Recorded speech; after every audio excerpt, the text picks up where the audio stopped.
Division leaders 2.5 going into play tonight.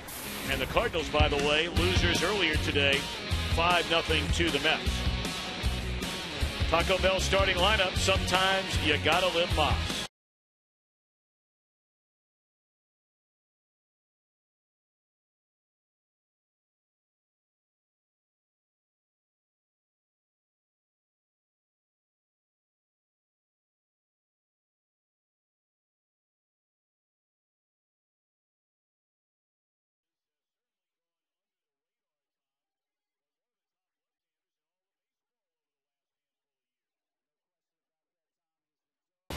Takes the ball deep into games and with a very good ERA. You see those 11 starts this year. 8 of those have been quality starts. The key with him, the curveball. I call him a curveball machine. You will not see another pitcher throw a higher percentage of curveballs than Wandy Rodriguez, about 1/3 of them. And home cooking, we mentioned at the top, he loves pitching in this ballpark. His ERA is about a 1.5 lower at Minute Maid Park in his career than it is on the road. Funny because a lot of guys, when they opened his ballpark, were screaming about how he couldn't get people out in here. Especially for a left-hander with those Crawford boxes in left field. Not a problem for Wandy. Take a look at the defense behind Wandy Rodriguez for the Astros. Brought to you by Scott. So many youngsters. They just brought up Fernando Martinez from the minor leagues when they put Travis Buck on the disabled list before the game today. Their regular infield of Johnson, Lowry, Altuve having an excellent year. And a rare start for Matt Downs, the battery of Rodriguez and Jason Castro's come all the way back from that very serious knee injury in spring training a year ago. Our opening pitch brought to you by Budweiser. Great times are waiting. Grab some Buds. Well, great to have you with us on this Saturday night. Cincinnati winning the series opener here last night 4-1. And they jumped on Houston pitching right from the get-go. And that has plagued the Astros during this 7-game losing streak. Over the last 5 games, they've allowed 17 first-inning runs. So that is a key for Rodriguez here tonight. Strike one is at Cozart, and we're underway.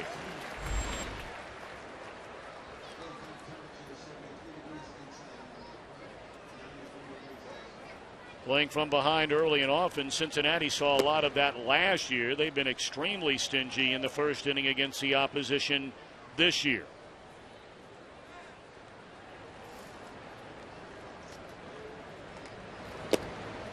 Breaking ball that stays high. And Tom, that's really been a problem all year for Houston, not just in this streak. It's just getting through the first inning unscathed. 42 runs allowed, the most in the league. And it's actually taxed their bullpen a little bit recently. You know that Brad Mills wants, obviously, wanting to get through more than one, but he wants a good start to the game. Well, he got a good start last night, coming off that terrible road trip through Los Angeles, getting swept in Colorado where their starters were ineffective, and he got 7 strong frames from Jay Happ last night, albeit in a losing effort. Yeah, and again, I think they've pitched and played very well in this ballpark. They have a winning record at home. It's a young team, so maybe that's part of it. Brad Mills really wasn't able to put a finger on it directly, but that's been their pattern this year. They've played well at home, not so well on the road. 3-2 on Cozart, and it is lined into left field, and this is up against the wall. And Cozart will cruise into second with already his 14th double of the year. Cozart's batting average not all that much to sing about, but boy, he's got plenty of extra base power. You're absolutely right. He is not the prototypical leadoff hitter. The Reds don't really have one, but this is exactly what Dusty Baker wants to see. Get people on base in front of Joey Votto. As you mentioned, Cozart's got that extra base power. He is not just a singles hitter at all.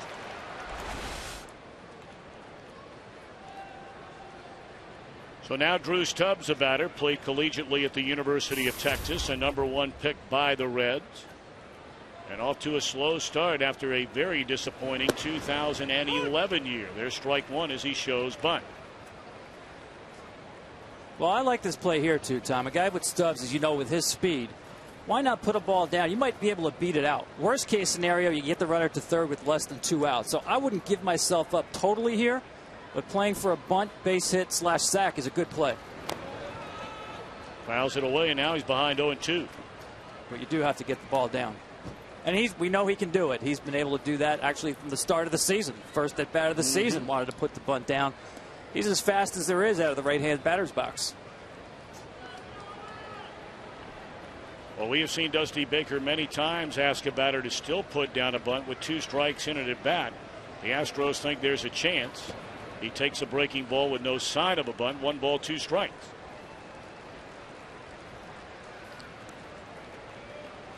Tom, you touched on it a moment ago. It really is amazing to think the Reds as a team. And bear in mind now, you have Joey Votto in the lineup batting .330. As a team, him included, they're batting .240. And yet they come into play 7 games over the 500 mark. I think if you're Dusty Baker, I think you look at as a good thing, because this team has not hit on all cylinders, and to me it's been about the top of the lineup. They're last in the National League in on-base percentage out of the first 2 spots in the order. That means not many opportunities for Joey Votto. Started 2, they appeal down to first base, and no. So after getting ahead 0-2, the count is run full to Drew Stubbs.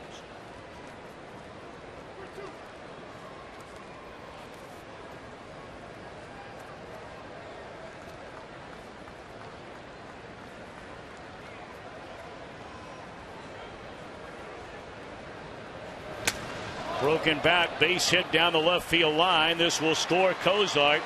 And here comes Stubbs to second. Throw in there, slide, and he is in there safely. So back-to-back doubles to begin the game for Cincinnati, and it adds up to a 1-0 lead.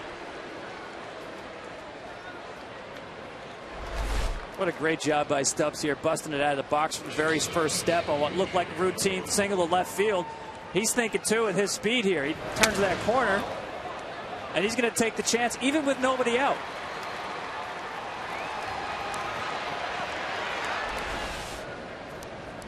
Stubbs, RBI number 15, and now Votto. Well, the numbers really in any category you want to examine for this 2010 National League Most Valuable Player are eye-popping, but perhaps not more so than in this ballpark. I told you earlier, a 19-game hitting streak, 26 extra base hits, 21 runs batted in, and well over 400 in 31 games.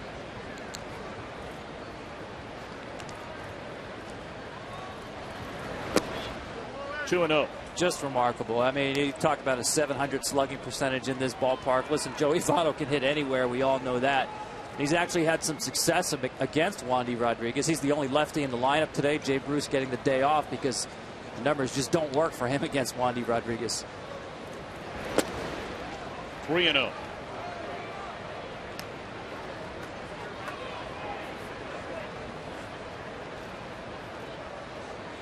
This is a situation here with Wandy. Even though it's 3-0, you have to assume he's got green light here.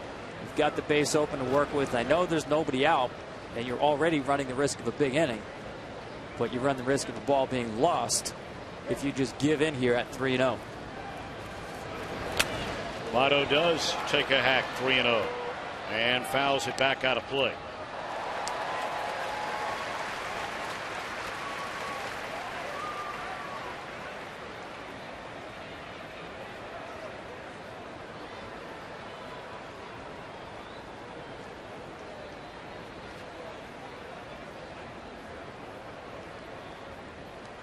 Three and one to Joey Votto. Nobody out. Stubbs out at second base.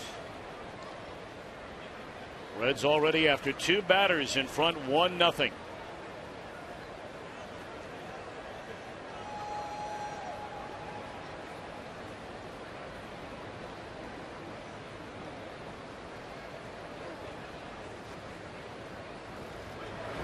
Threw him a breaking ball, and that is hammered into right, and it is out of here into the second row. The beat goes on for Joey Votto. 20 consecutive games with a hit in this ballpark, and he has given the Reds a 3-0 first inning advantage. Wow. Just remarkable balance that you see every time with Joey Votto. This one no different, but I'll tell you one thing that's different about this one. First home run he is pulled to right field. He makes his living off center field and the opposite way. You mentioned he hits that ball a little bit out in front on the breaking ball as the extension to drive the ball out of the ballpark. You won't see many right field home runs from Joey Votto. That's one right there. Well, you and I were talking about before the game tonight. I can't remember, and then I see him virtually play every day. I can't remember the last home run he did hit to right field. So much for that. It's now 20 first-inning runs in just the last 6 games alone given up by this Houston staff. Just a nightmare scenario for manager Brad Mills. We talked about trying to get through unscathed, keep your team in the game, decent start, but here we are, obviously 3 runs in and already 3 3-ball counts from Wandy Rodriguez as well. Just is not getting the count in his favor. Brandon Phillips at 272, 5 home runs, has 26 runs batted in. Soft liner for the first out in the first inning.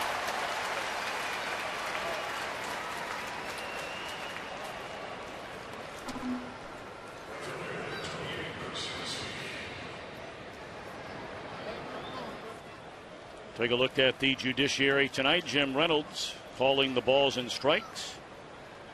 And there's Jim Joyce. He's a crew chief. One of 2 native Buckeyes, by the way, on this crew, along with James Hoyle working out at second base.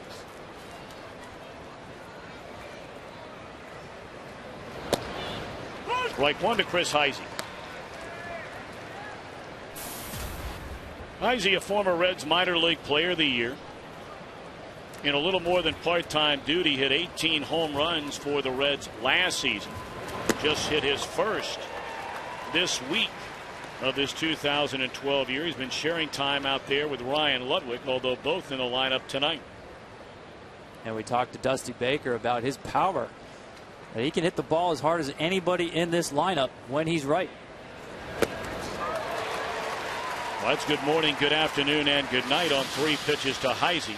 So 2 in a row now set down by Rodriguez. Well, he just climbed the ladder with the hard stuff here on Heisey. If he wanted to chase it, Wandy was going to keep throwing it, moving it a little bit farther up the ladder each time, and got him.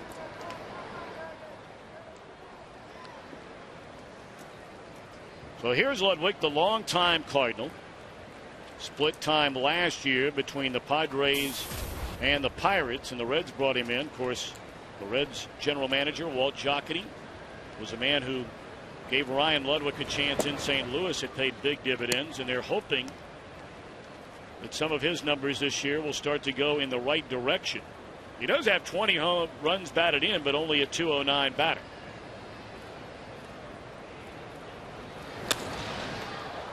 This will be the final out here in the opening inning, but a productive first again for Cincinnati.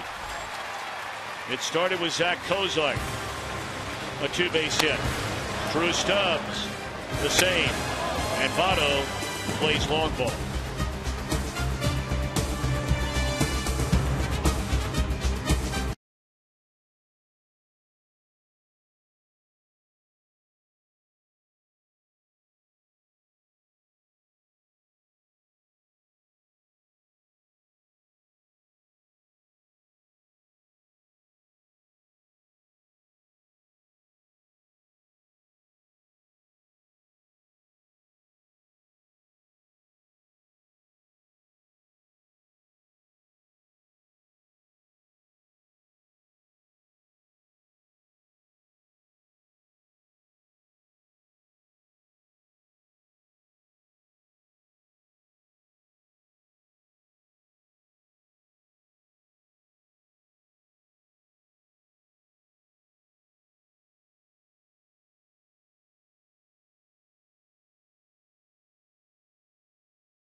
First pitch, he has a 3-0 lead.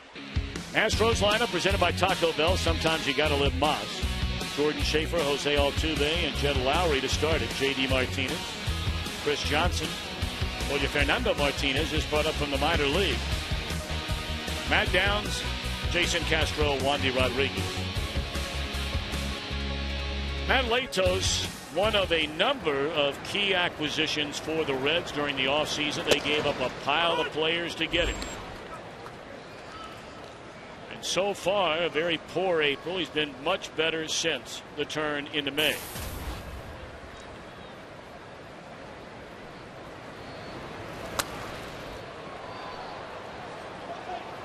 The one thing I'm sure the Reds want to see with Matt Latos is how he attacks the left-handers in the lineup. He's been having difficulty hitting .299 against him this season. The other key for him is that slider.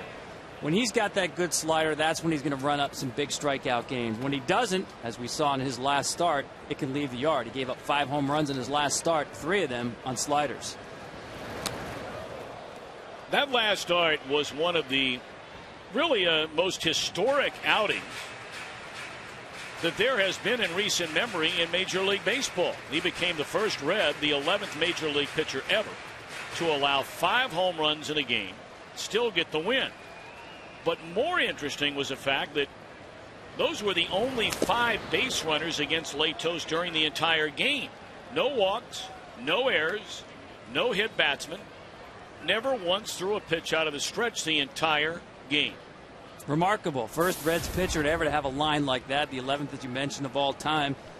It's just remarkable. Obviously, in a perfect game, you never work out of the stretch, but a game in which you give up 5 and pitch into the 8th inning and win and get a W. Well, clearly, these 2 breaking balls that Latos has tried to find a grip on here, both of them getting away, and it's 2-2 on Jordan Schaefer. Schaefer swinging a good bat right now. Been up and down, very streaky. And there's a swing and a miss on 95-mile-per-hour gas. The Reds are the best defensive team in the National League, and their defense presented by Scott. Bruce out of the lineup tonight, but they're still very good in the outfield. Cozart, Phillips, Votto. Phillips and Votto, Gold Glove winners. And Hannigan very good behind the plate. Latos on the mound. Yeah, Drew Stubbs is the key for me there. Like Bronson Arroyo, Latos being a fly ball pitcher. Big center field here in this park, and Stubbs has the speed to run down anything out there. Here's Jose Altuve. Well, he's putting together a very nice year, this young man. .315 batter, 3 home runs, 18 runs batted in. Began 2011 in the minor leagues. They brought him up to the big leagues. And you can understand why they got him up here sooner rather than later. A very bright future for Jose Altuve. 5'5", and that is legitimate. You know, he was initially listed in the Astros guide and all their publications as 5'7" when he came into the system. And he himself said, you know what, I'm not 5'7", I'm 5'5", and I'm okay if you list me at my true height.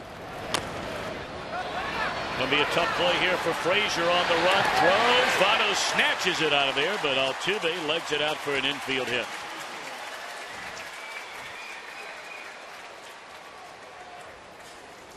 He's got some of the best hand-eye coordination that you'll see in the game here. A 2-strike approach there. Just put it in play. And as you can see here, no chance for Frazier without Altuve's speed. And he's actually made himself into a good base stealer as well, besides just having good running ability.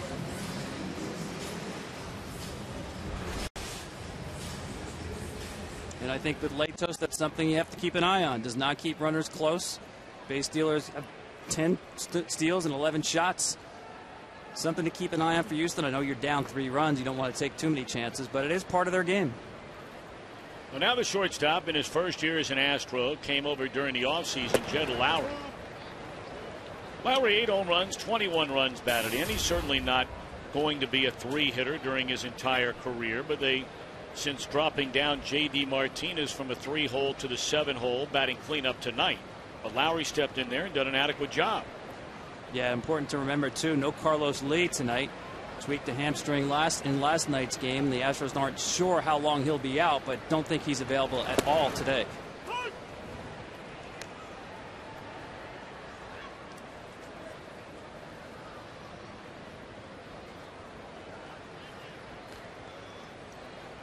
Mills made the comment a couple of days ago that he believes both Lowry and Altuve should receive very serious consideration if they continue to go like they're going right now for the National League's All-Star team.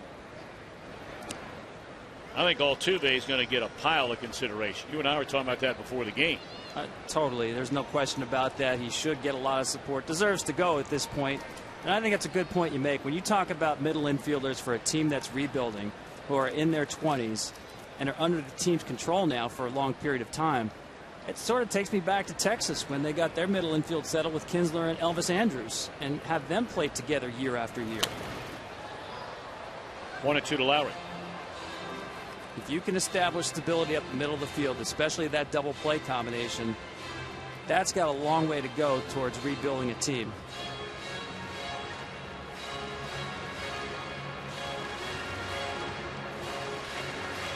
Well, these are two of the youngest teams in all of baseball. Astros are the 5th youngest. Cincinnati now the 8th youngest roster in all of baseball.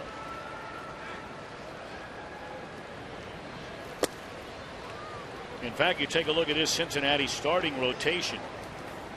Well, you talk about reason to be excited looking down the road. You have Latos, only 24. Last night's winner, Mike Leake, 24. Homer Bailey and Johnny Cueto are both 26. And then you get Bronson Arroyo that brings that average way up at 35. Yeah, not only in their mid-20s there, that group of 4, but I like to call them young veterans. All of them have a lot of major league starts under their belt. So now you're starting to see them really get to the next level, especially a guy like Homer Bailey. You're not talking about a guy who's still trying to get established in the big leagues at 24 or 25. You're talking about guys with a lot of experience for their age.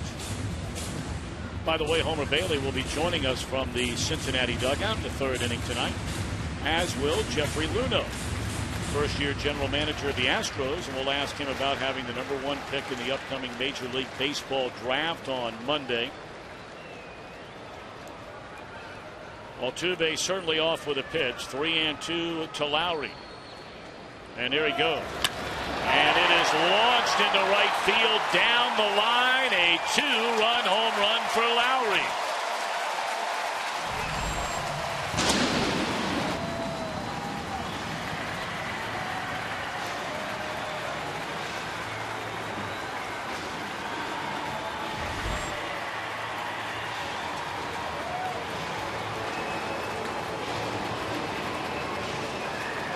Well, Lowry now with more home runs than any National League shortstop, breaking a 3-way tie with Tulowitzki and Ian Desmond. And watch this pitch here. It's a fastball here at 92, trying to run it away from Lowry. Just doesn't get it away enough. But I think the 92 is what stands out for me. Brian Price, the pitching coach, talked about the way that sometimes Matt Latos kind of eases his way into a game with velocity. You've seen him run it up there at 95 and 96 right there. But too many times early in the game, he's given you that A- or B+ fastball and gets himself in trouble.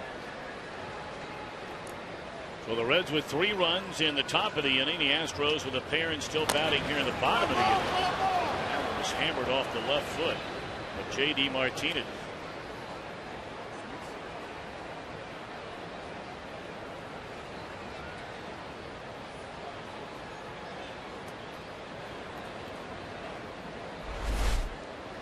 Yeah, watch this one right off that front foot. You see JD swings with really no stride. He spreads out in his stance, and that caught him right on top of the foot. You know, Tom, every time I see this, and we're so programmed to watching guys, you know, take a few seconds, get back in the batter's box, and you always assume it's going to happen. And I remember the game many, many years ago we were doing during the playoffs right here on Fox when Jermaine Dye fouled a ball off his leg, and he never got back in that box. Multiple broken bones down in that left shin area. That's exactly right. And you say, well, how can you break your leg on a foul ball? Well, if it hits exactly in the wrong spot, it can happen. It's not the only time that it's happened. You've seen guys break bones in their foot as well. Now, JD looks like he's okay here, but he is taking his time.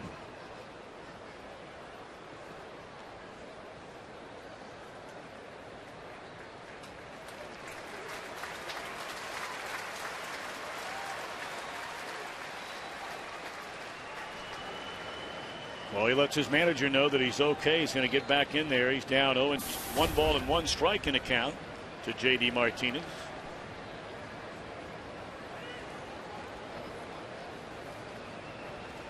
Antonio Martinez began the year batting third in the Houston lineup. He went through a 4 for 41 stretch up until about 5 days ago.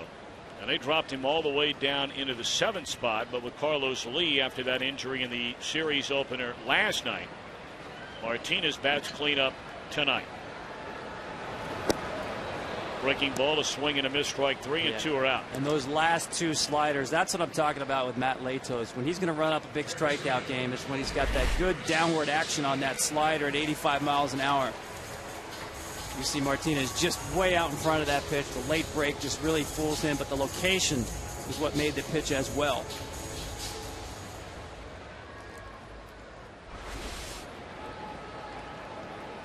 So 2 down for the third baseman, Chris Johnson.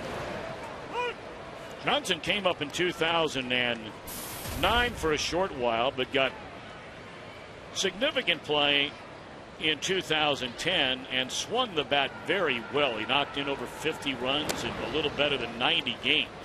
Well, they were really counting on him a year ago, and it just didn't go his way. He played in 107 games, driving in only 42, and actually lost his job.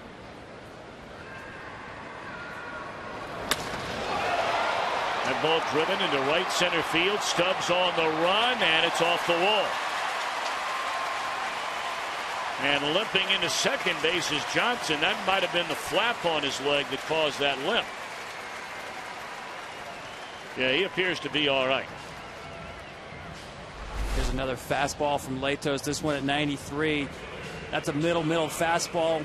He'd love to have that farther away from Johnson, but he does a nice job taking this ball to the center of the field. Big part of the ballpark. A lot of room out there, as we mentioned, and Stubbs can't run this one down. Nice piece of hitting.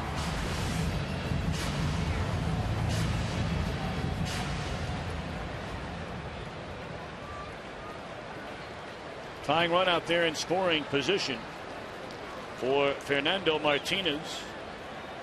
Once a very highly touted prospect in the New York Mets organization. The Astros picked him up on waivers.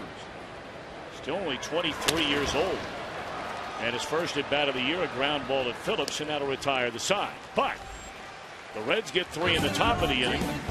The Astros counter with a pair on the home run from Lowry in the bottom of the inning.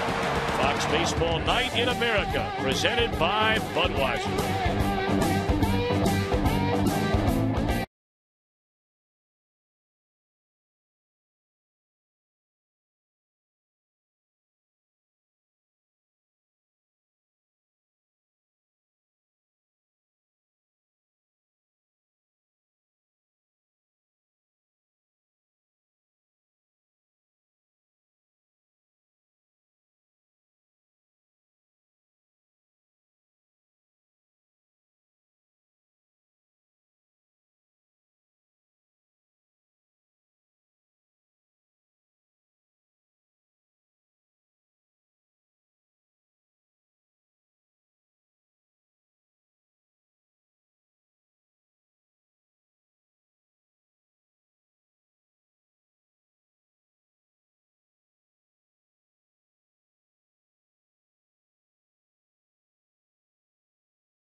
Advanced aspirin, the official pain reliever of Major League Baseball.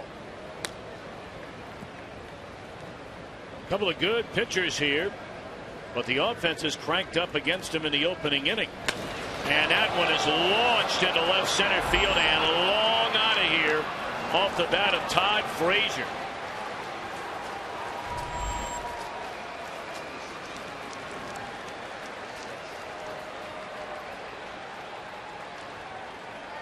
Six extra base hits by these two teams in one inning and one batter. That's one of those pitches out of Wandy Rodriguez's hand where he probably wanted to reach out and grab that one back. Just 87 miles an hour, just left it up over the middle of the plate, and Frazier just hammers this ball.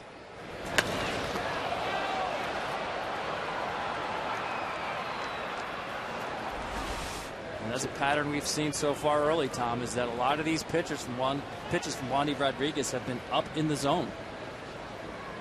It's the way he used to do it for Toms River, New Jersey. I know you're a New Jersey guy, Tom Verducci. And add Rutgers onto that as well. And you and the State University. And the entire state were so excited when that Toms River team won the 1998 Little League World Series championship. And of course, the star of that team was Todd Frazier. Went 4 for 4 with a home run in the championship game against Japan. Wow, can you imagine that? Doesn't get any better than that. I think the whole country was captivated, not just the town of Toms River or the state of New Jersey, but all of America was rooting so mightily for that team to win the Little League World Series.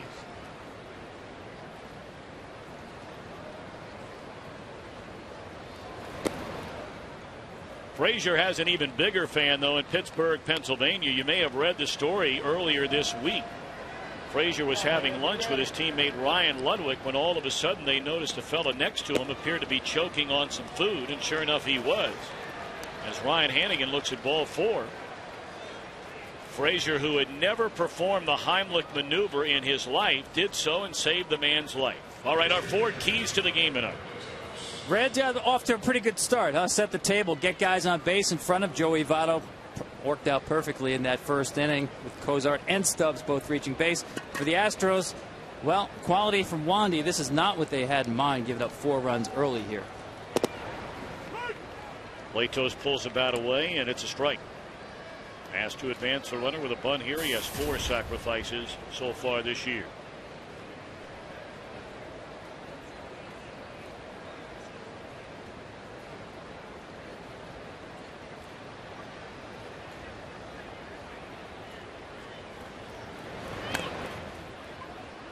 Lays it down beautifully.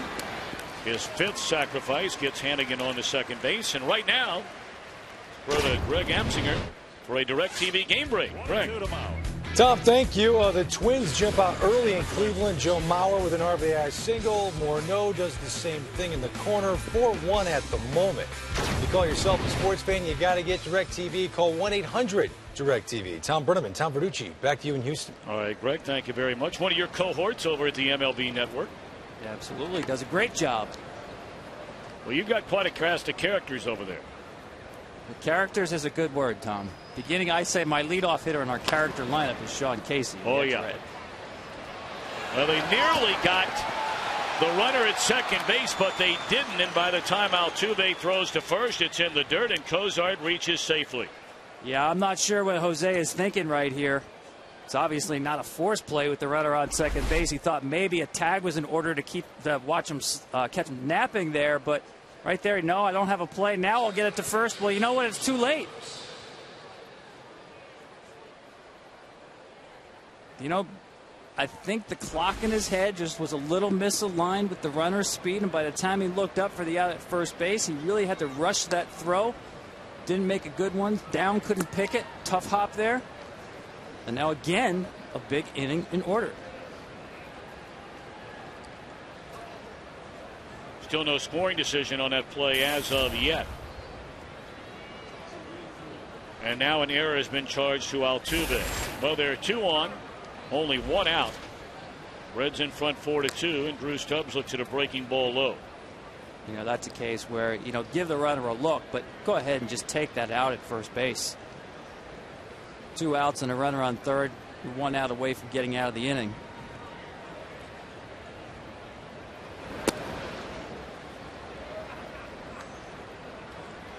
Two and 0.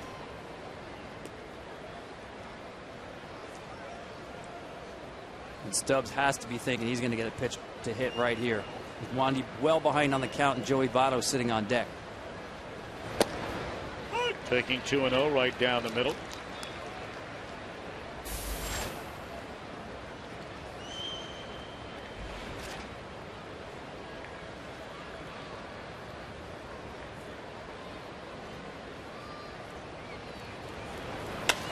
And that one is in the air and tagged into left field, and Stubbs with a 3-run home run.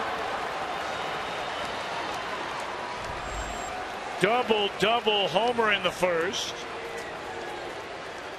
Homer, and now a second of the inning in the Cincinnati second, and it is a 6-2 ball game. Well, we talked about falling behind on the count with Joey Votto on deck. He came in 2-0 with a fastball down the middle, came right back at 2-1 with the same pitch. Just again, this is too much center cut for Drew Stubbs right there.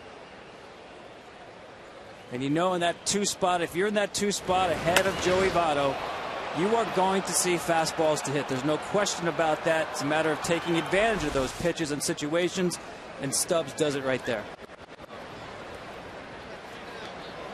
Well, when the Reds hit the home run ball, and boy did they hit them on their last homestand when they went 6-1 against Atlanta and Colorado.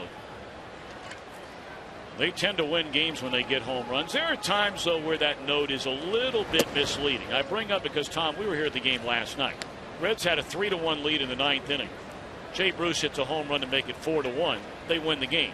So it goes in that category that, you know, they win with a home run.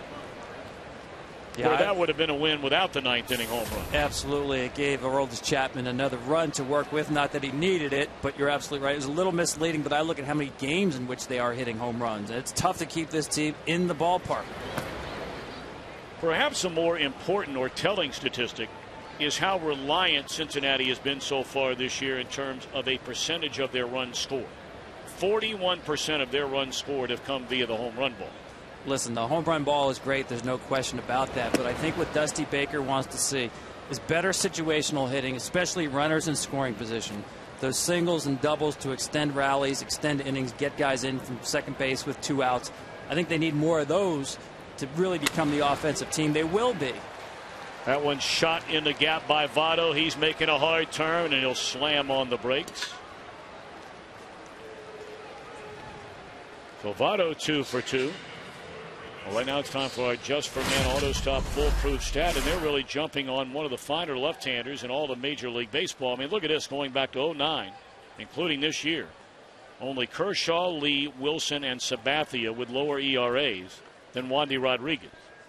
That's great company right there, but I'll tell you, his ERA is going to take a hit in this game because Brad Mills has nobody up in the bullpen. Too early in the game to start running through your relief corps. And he does have a veteran pitcher on the mound. A younger pitcher may be a little bit different scenario, but a veteran pitcher, he's got confidence that he can find the rhythm, find the right release point on his pitches to stay in this game and not have to start playing Russian roulette with the bullpen, even though now we start to see some stirring out there. It does get to one point where you do have to do something. But I think at this point he still has some trust in Wandy Rodriguez to find his way to at least settle this game somewhat. Doug Brocail was pitching for the Astros just 3 years ago. He's now in his first year as their pitching coach. And Brad Mills told us before the game today he thought that series the Astros had in Los Angeles took a tremendous toll on his team and a tremendous toll on the Dodgers. They had not won a game until today since that series came to an end. Yeah, not only that, but after that series, Tom, as you know, they had to go to Colorado. And I think the Rockies right now are finding their bats. And anytime you go into Colorado, the game is such an offensive game, it does take a toll on the pitching staff. So when you combine those 2 road series in Los Angeles and Colorado, there's no question it took some starch out of this staff. Votto running on a 0-2 pitch and fouled out of play by Brandon Phillips.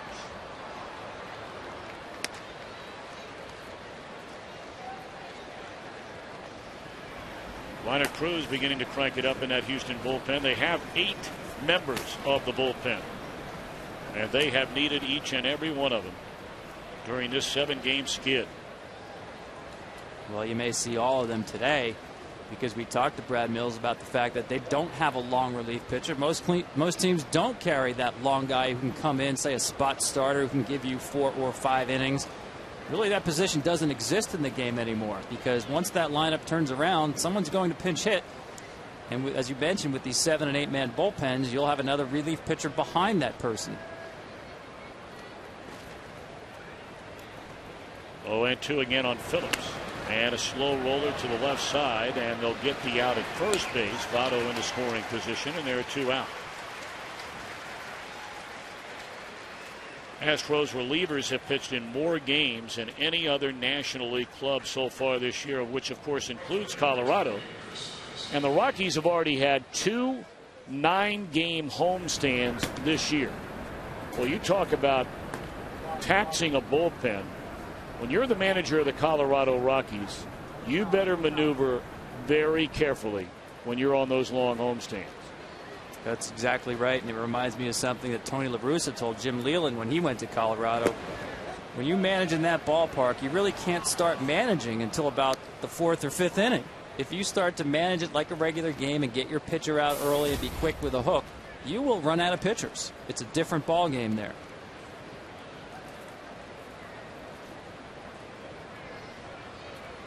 Reds in front 7-2. Runner at second for Chris Heisey. Fastball up and away. 2 balls and no strikes. Heisey struck out his first time up.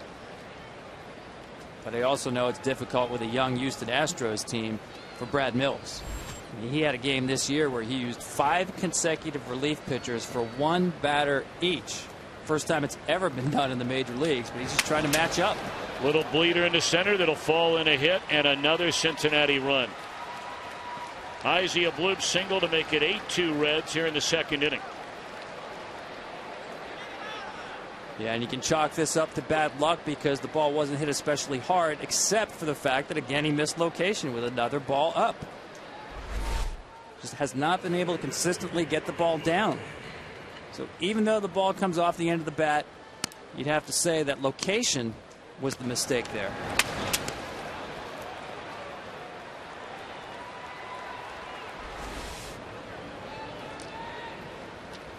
Ryan Ludwig, the 9th man to bat in what has been so far a 5-run Reds 2nd inning against Wandy Rodriguez.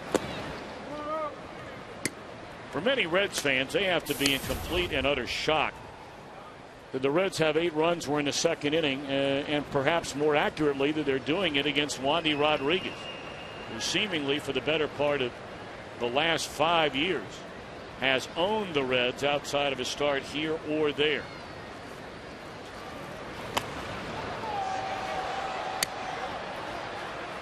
And again, we talked about, for the Reds, a team that came into this game with a .240 batting average. The key for them, we know they can hit the long ball. We know that Joey Votto is just about invincible these days. It's those 2-out hits with runners in scoring position. I'm sure Dusty Baker looks at those and says, that's the way you build winning streaks. That's the way you really start to hit on all cylinders.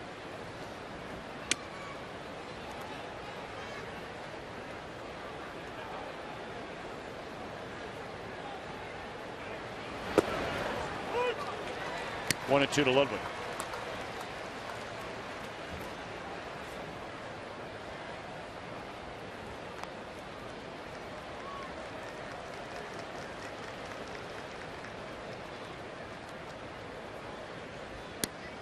Well, the home plate umpire, Jim Reynolds, calling timeout momentarily. Not sure what's going on. Maybe something in the outfield or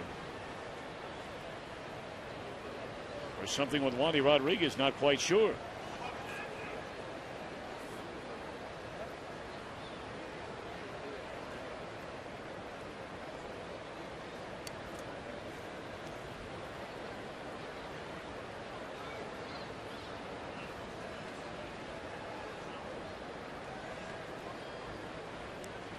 Wonder what that's all about. Yeah, you're right. He did at first appear to be peering out towards the outfield area, but clearly it was just a conversation he wanted to have.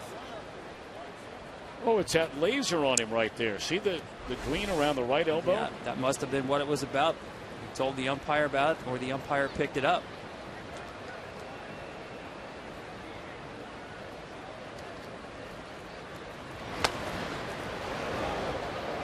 The only lasers that matter around here are the ones coming off the Reds' backs here through the first inning and 2/3. 8 runs on 7 base hits.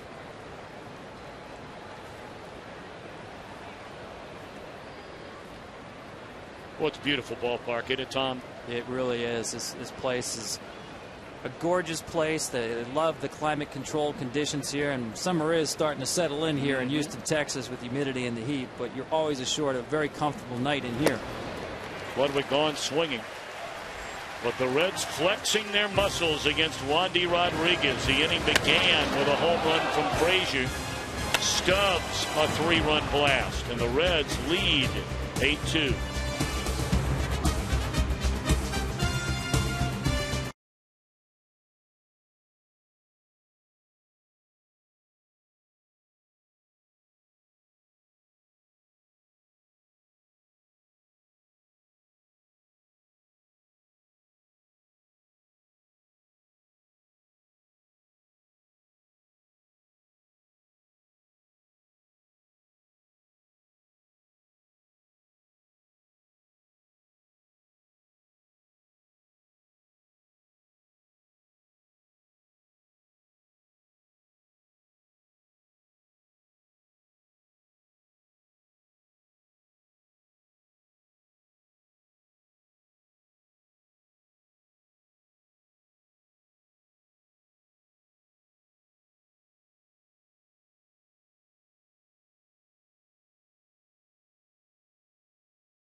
Astros are down by 6, but we got a long way to go. And especially in this ballpark, as you know, things can happen quickly. And right now, Matt Latos handed a 3-run lead in the first inning, now handed a 6-run lead in the second inning. It's all about staying in attack mode right here. Don't give them anything, pound the strike zone. Latter third in the order. Matt Downs getting a rare start. He'll be followed by Castro and then Wandy Rodriguez. Cruz is taking a seat out in that Houston bullpen. So only being the second inning, as you pointed out, Tom, a very safe bet. They're going to try and ride Wandy for a while.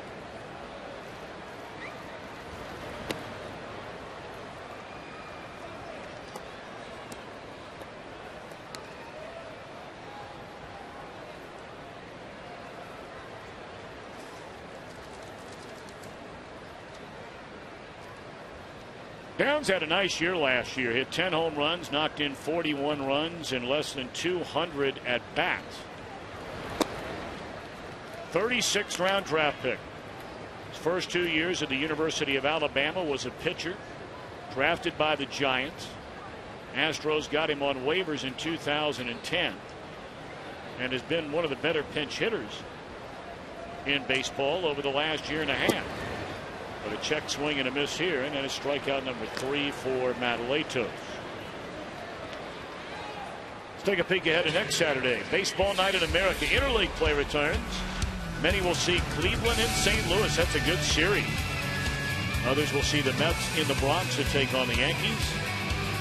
Royals Pirates, Dodgers Mariners, Rays Marlins. That's a good looking series. Baseball Night in America presented by Budweiser next Saturday 7 Eastern 4 Pacific only on Fox. Where will you be next week? Next week I'll be in Pittsburgh interleague play. Kansas City against the surprising Pittsburgh Pirates. The Reds have only lost one series in the last 6 weeks, and that was in their most recent series on this road trip to the Pirates.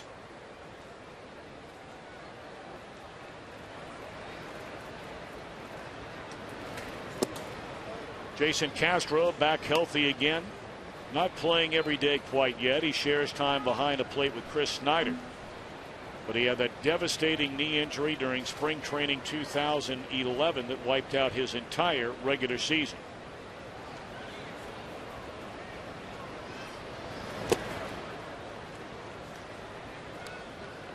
Yeah, Brad Mills feels like with Castro and with Chris Snyder, this pitching staff is in good hands with both of those guys behind the plate. I think, as you mentioned, as Castro regains some of that strength and stability in the knee, you'll see him catch more. But for now, it's a pretty good split of the job between two guys.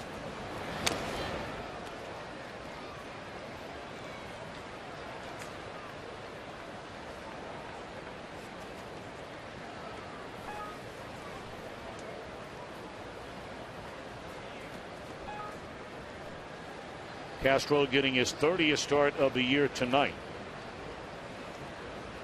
Behind in the count here at a ball and 2 strikes. And a ground ball to the right of Cozart. 2 up, 2 down. Matt Lato's doing exactly what he needs to do here. 7, 8, 9 in the lineup, holding a 6-run lead. Just go ahead and attack hitters. You see him really not taking any time between pitches, getting ahead. We've seen some much better sliders in this game than he's had recently.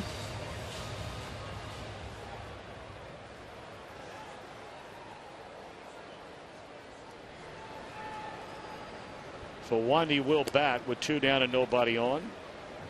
Ball 1 high.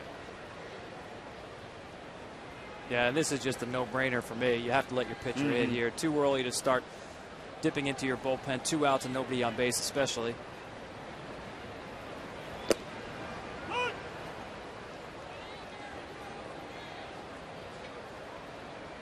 Astros got a 2-run home run from Jed Lowry in the opening inning, and now Lato's trying to come back, pitching with that 6-run lead and low down the bottom part of the order in order. We remind you that Jeffrey Luhnow, the first-year general manager of the Houston Astros, will be joining us in the top half of the 3rd inning. Looking forward to having him with us. I am eager to talk with him. This is a very interesting draft this year, Tom. Not like in past years where everybody knew Steven Strasburg was going to be #1, Bryce Harper was going to be #1. Lots of choices this year. And we'll get into some of those, not necessarily with him. I mean, there's no sense in putting him on the spot because, you know, they have roughly 48 hours to make the decision. And, you know, we're not going to do that to the guy. But I know that you've had a chance to look into some of these, you know, top 4 or 5 guys. And for many of you at home that don't know who they are, we'll tell you who they are.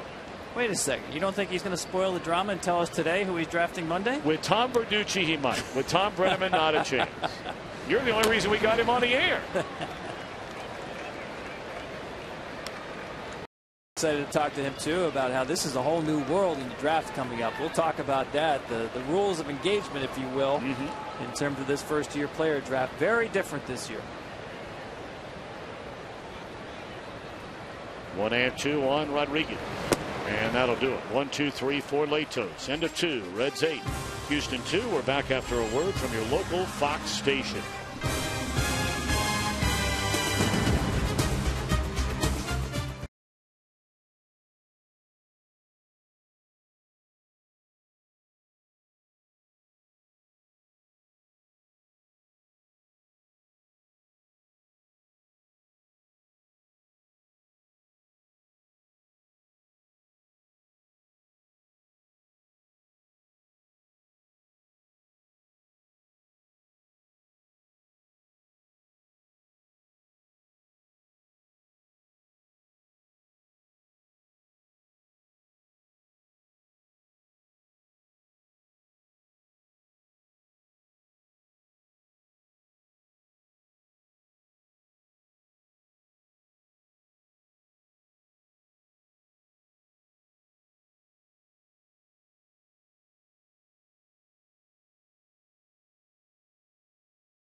you back to beautiful Minute Maid Park in Houston, Texas.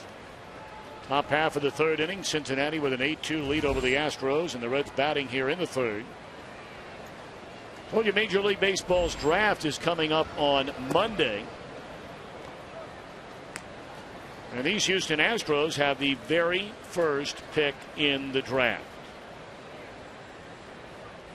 And it's a pleasure to be joined by the Astros' first-year general manager after 8 years in St. Louis, Jeff Luhnow. Jeff, thanks for being with us. How are you? I'm good, Tom. Thanks for having me on. It's always a fun time of year for all teams when the draft comes around. It's kind of like Christmas. Now, do you literally get any sleep, right about now, or are you in meetings leading up to every game and then even very late in the night after these games? Yeah, we've had all of our scouts in town for the last 3 days, and we've been meeting from morning till evening. But we do give them the evenings off to go get a bite to eat and get some sleep because we need to be rested. But this is the culmination of a lot of work, not only just the last week, but our area scouts have been driving around the country for the past year, thousands and thousands of miles on their vehicles, looking at thousands of players, and it all comes to a head on Monday night. Now, Jeff, I think a lot of people might be surprised by this. The pick is Monday night, but the Astros, from what I can gather, still have not yet settled on one player. Is that true? Yeah, that's correct. We've been in the room discussing a lot of players. There are very good options this year, but this is one of those unique years where there's no one player that has separated himself from the pack. And it makes it challenging, but it also makes it interesting because in some years past, it was pretty obvious even the months leading up to the draft. Jeff, it's often asked, and I'm curious as to your opinion, that whole debate about the college player versus the high school player. What are your thoughts on that topic, I guess, in general terms? Well, in general, what any organization is trying to do with the draft is find future talent that's going to be able to play at the major league level and have success. And when you're picking first in the draft, you have a unique opportunity to get an MVP caliber type of player, a franchise type of player. And that's really independent of their age or where they've played. It's harder to scout young players sometimes because you don't have as much evidence of what they can do, and you're looking into the crystal ball a little further into the future. But at the same time, you look at the stars in baseball today, a lot of them were drafted in high school, a lot of them were drafted in college. It's really one of those things that you're looking for the best player regardless of the position they play or where they play. Well, Jeff, we talked earlier about the rules are a little bit different this year, especially in regards to a certain budget that each team will have. You see the rounds have been cut from 50 down to 40. That bonus pool has caught a lot of people's attention. The Astros have about $11.1 million. Now, you could go over it, but there is quite restrictive penalties associated with those overages. When you look at the rules of the draft and how they've changed, what stands out for you in terms of what maybe that you like about it? Well, I think you're not going to see players late in the draft get signed for very large dollar amounts, and I think that levels the playing field to a certain extent. Each team is allocated a pool of money based off of how many picks you have and where those are for the top 10 rounds. And if you go over that pool of money, you start to pay a tax, and eventually you lose a pick for next year. So I don't think too many teams are going to take that penalty. So it's going to be a little bit more restricted in terms of the spending. Jeff, when you left St. Louis after spending 8 years there, and you're finally given the opportunity to be a general manager of this Houston franchise, you came in, you made some bold moves right away. A very, very young team. You just left a world championship team. How hard is it now to basically start from ground zero with your own franchise? Well, I think it's a great challenge, and there's a lot that I learned over in St. Louis about how to run and build a world-class organization. And there's a lot of those pieces in place here in Houston. I think we just need to add some other pieces that maybe weren't here. And I'm excited. I think being able to come in at a point in the organization where there clearly are some challenges and a lot of need to improve in several areas and to contribute and watch this club get better year over year. And ultimately, the goal is the same. The goal is to win a championship here in Houston just like it was in St. Louis. I had an opportunity to be part of 2 championships in St. Louis. It was great, and I can't wait to do the same thing here. Well, you mentioned it is a very interesting time in the franchise's history. It seems like it's on the cusp of something big when you consider the additional revenues coming on board next year with the television contract, the fact that you do hold the #1 pick in the draft. And there's a lot of people, Jeff, as you know, who believe that the Astros in the next 5 to 6 years could be a top 5 to 10 revenue team around baseball. So how important is it to get this pick right for the Astros' near and longer future? Yeah, it's very important, and I don't think you can solve all your problems with one pick or one draft, but I think it's the beginning of addressing a lot of issues and bringing in a lot of new talent. And, you know, I'm excited. This is the 4th largest city in the country. It's a wonderful place to be. It's a wonderful park. And we've got great sports fans in the city, so we just need to put a product on the field that they're going to want to come watch. And I think we could get back to the point where we're a top 10 revenue team, and at that point, watch out. I mean, we don't share the city with anybody else, whereas Chicago, Los Angeles, and New York all do. So, you know, we could be in a position where we're the envy of baseball someday. Jeff, very quickly before we let you go, the move to the American League, does that change the way you go about drafting players?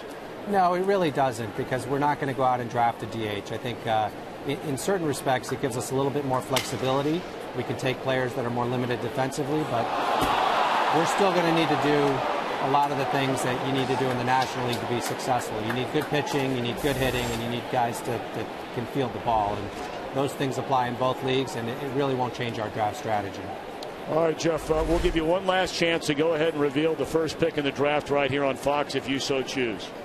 It will be a great player, and he will sign, and he will be an Astro for a long time. Jeff, thanks so much for the time, and the best of luck. Good luck Monday, and good luck down the road. Thanks, Tom. Appreciate it. All right, Jeff Luhnow, first-year general manager of these Houston Astros. Well, a great guy to talk to. I think he said something very important there. This franchise right now, Tom, is a sleeping giant. A lot of people in baseball really do the Astros that way. Now, they're going to have to add to their talent base. The minor league system in the last couple of years is getting better, but it's starting from a very low point. But when you consider the television contract, the move to the American League West, where they'll establish a rivalry with Texas, I think good things are going to happen very quickly with this franchise. Of course, they have new ownership here. Drayton McClain selling this franchise to Jim Crane during the offseason. First thing he did was drop ticket prices. He allowed fans to bring food into the ballpark. First time they've ever done that at Minute Maid.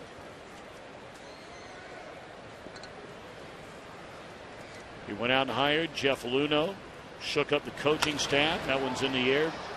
Down the right field line, a long run from Martinez in fair territory, and a scoreless third for the Reds. They strand 2, but lead 8-2.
in the last of the third inning. Tom Brenneman, Tom Verducci, and after visiting with Jeff Luhnow, the general manager of the Astros, turnabout fair play, we now are joined, and a pleasure to be joined by Texas native Homer Bailey from the Cincinnati dugout. Homer, I know you are a Texas guy through and through, man. They don't come anymore, Texas and Homer Bailey, do they? We got a lot of pride where we come from here. You know, you grew up on a farm. Now tell me if this is accurate. 70,000 chicken, 40-acre egg farm, well, about 100 miles west of here. Is that right? That's about 400, not 40, but oh, 400. Yeah. I'm sorry, 400 acres. Yeah, we had quite a few birds running around there.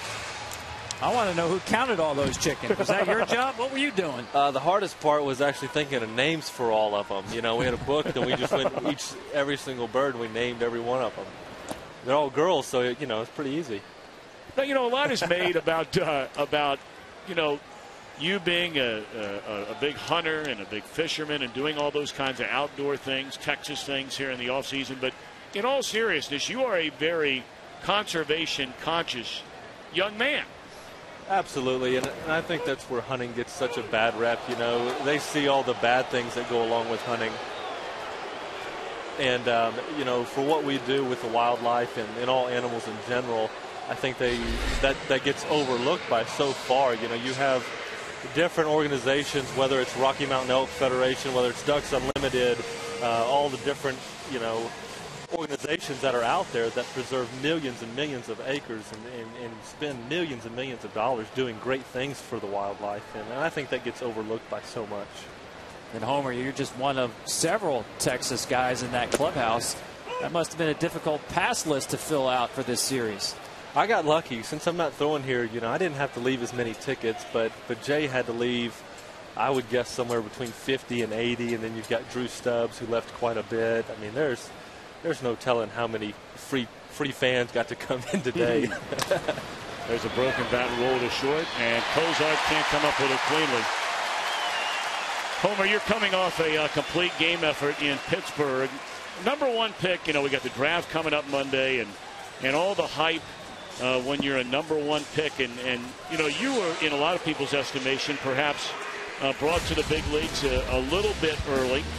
But for all those that have followed the Reds and watched you, particularly when you were healthy last year and certainly so far this year, it looks like you're finally becoming that pitcher that they've been waiting on for Cincinnati. Do you feel like you're really now evolving into the kind of guy you want to be? I think one of the things that really helps this year, Tom, you know, is, as you said, you cover a lot of our games and you've kind of gotten to see the ups and downs of the last 2 years. And it makes a really big difference when you can go out there and perform and it doesn't hurt. And then also, you know, with Brian Price and the catchers that we have, we all seem to work really well together. That way we can go out into the field and go out there and do our jobs. You know, we're on the same page, and it's kind of a good flow going between everybody. And I think that also the team that we have out there on the field this year, you know, we have such a good group of guys, and there's a lot of energy. You know, you got characters like Todd Frazier over here at third that, you know, I've never met a stranger, and you get him in a clubhouse with a bunch of other guys his age and our age, and, you know, good things are going to happen. Well, Homer, I wanted to ask you about pitching at Great America Ballpark, because we know that's a hitter's park. Since it opened, the Reds have never finished higher than 7th in earned run average. As we watch this ball off the fence in right center. They're going to hold the runner at third after the double. So the Astros have it going. Despite the fact they're down 8-2, we are only in the bottom of the third inning. I'm sorry, Tom, what were you saying? As we're taking a look at this replay here, a lot of these ballparks, especially in this division, seem to be hitter-friendly. And this game certainly is playing offensively so far. But in the case of Cincinnati's Great American Ballpark, it's been a tough place for the Reds to put up good numbers. And yet this year you're 4th in the National League in earned run average. What's been the key for this staff, especially when you know you pitch in a place that is a hitter's ballpark? You know, as hard as it is, I mean, it's always in the back of your mind subconsciously. You see several balls that go out of the park and they land in the front row or land right there in the camera well. And really, you have to kind of dismiss it. You have to go out there and still try to do your job. And the biggest thing that, you know, that some of our pitchers have been doing really well this year is keeping the ball down. and make sure they can't get it up in the air. Now, guys like me and Matt Latos, who are rely on a fastball more, there's just going to be those days where the ball's getting up in the air, and it does sometimes get out. But on the flip side of that, our lineup's pretty good too. So as many cheap home runs as that we give up, or even ones that fly out by 100 feet, we feel pretty confident with our lineup that we'll score them too. So that's kind of the way you have to look at it. I mean, if you're, I'm not going to say selfish, but if you're so concerned about your own stats and your ERA and stuff, I really don't. As long as we win. So if I give up 5 but we score 7, we still win. You can worry about stats whenever you're going through arbitration or at the end of the season, but you try to dismiss the small parts and just go out there and play. Broken bat roll to Phillips is a play to run, but it's a second out of the inning. It makes it an 8-3 game. Well, Homer, you mentioned Matt Latos is one of those fly ball pitchers. Tell me what you see out of Matt so far tonight. Matt's probably not as sharp as we've seen him. And I know exactly what he's going through right now, especially when we've got such a big lead. It's hard to really stay aggressive and have that adrenaline going. You feel pretty safe. I think the first inning when he gave up a couple of runs, he was just getting the ball up a little bit. And the Astros really don't get enough credit for they're such a really hard-nosed team. I mean, you see their guys, and you got a bunch of young guys who play hard every day. And, I don't think they're intimidated at all. They go up there swinging. They're ready to play every day. All right, we're going to have a little fun with you here, Homer.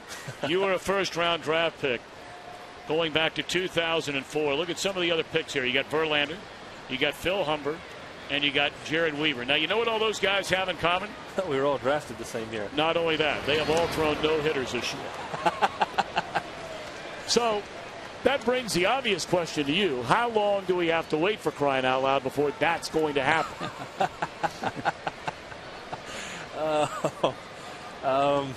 Go ahead. Call your no-hitter right here. Call my no-hitter?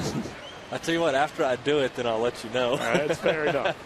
Homer, thanks so much for being a good sport and joining us down in the dugout tonight. All right, guys. Thanks for having me. All right, Homer Bailey from LaGrange, Texas. Off to a great start for Cincinnati here in this 2012 year. In fact, he has as many quality starts, if you're a believer in that definition of a good outing, as the Reds ace Johnny Cueto had. Well, it's not the be-all and an end-all, but it does tell you something. And I think what I see from Homer Bailey this year is you're looking at, as I mentioned, a young veteran who's starting to turn a corner. I really believe that. And I think you're right when you mentioned that he was rushed. They brought him up, and he earned it to get to the big leagues as quickly as he did. Kind of learning on the job. Definitely see growth in him this year. And I think he would tell you that began too in the offseason, getting himself ready, added some weight. I think he's stronger throughout a game. You saw that in his last start in Pittsburgh. 3-2 the count on Chris Johnson. And here's ball 4. 3 straight sliders after Latos was ahead in 1 ball and 2 strikes, and he walks Johnson. Well, now all of a sudden the Astros are 1 swing of the bat away from being very much in this game. Yeah, Homer mentioned that with the lead, sometimes it's tough to be aggressive because you think it's safe, but that's exactly the mindset that you have to have, is to remain on the aggressive. And certainly that was, I would call, a passive-aggressive approach. He has had strikeouts for them off of the slider tonight. But again, giving up the free pass and putting another runner on base there to pitch to the left-hander, I would not classify that as pitching aggressively. Fernando Martinez swung at the first pitch in his only at bat tonight. Ended the first inning on a ground ball to second base. 2 on, 2 out, 1 in. We're only in the bottom of the 3rd inning.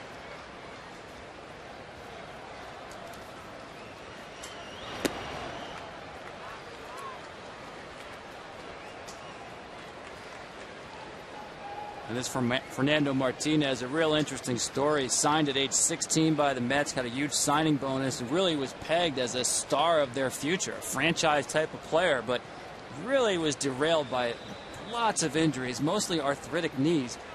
But you know what? He's still only 23 years old, and the Astros still see that ceiling there. Maybe not perhaps what it once was. He's certainly not the runner that he once was. but he showed in AAA the hitting ability is still there. The Mets released him in January, and the Astros in their rebuilding phase, they're the land of opportunity. It's a good spot for him, and he earned his promotion by the way that he played at Oklahoma City. Sure did. Hitting .319 there in 51 games for the Red Hawks. Had 8 home runs, knocked in nearly 40.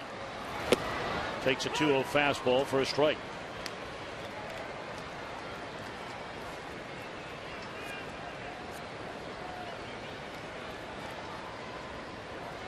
One of the major issues for Latos so far in his first season with the Reds has been his inefficiency in regard to his pitch count. He's had to leave multiple games this year at the end of 5 innings up over 100 pitches. The fly ball in the left field, and that will hit off the top of the wall.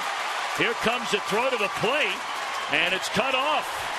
And that is a 2-run double by Fernando Martinez, and all of a sudden it is a 3-run ball game. Brad Mills coming out to argue with the umpiring crew as to whether or not that ball was a home run. And of course they can take a look at it on replay if they so choose. Yeah, this is a very difficult ballpark for the umpire to see clearly where that ball hit. You got the fans right there. There's a little railing behind that yellow line. You can see this ball away that he takes toward the Crawford boxes. And I think the argument for Mills is if the ball is going to take that kind of a bounce, it probably bounced off metal.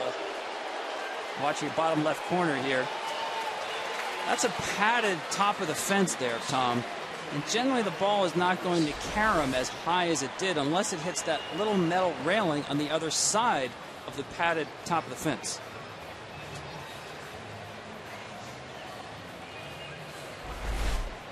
Take a look again here. You see how high the ball caroms off of that. See the fan up there pointing that it hit the railing. There's a lot of umpires up there in the Crawford boxes.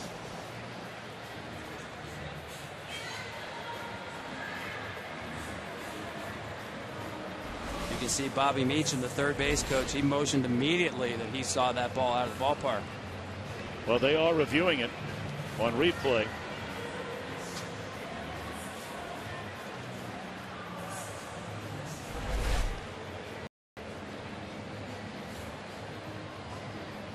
I think the thing you need to look for is any sort of indentation on that padded area, and I don't see any, which would tell me it's a home run.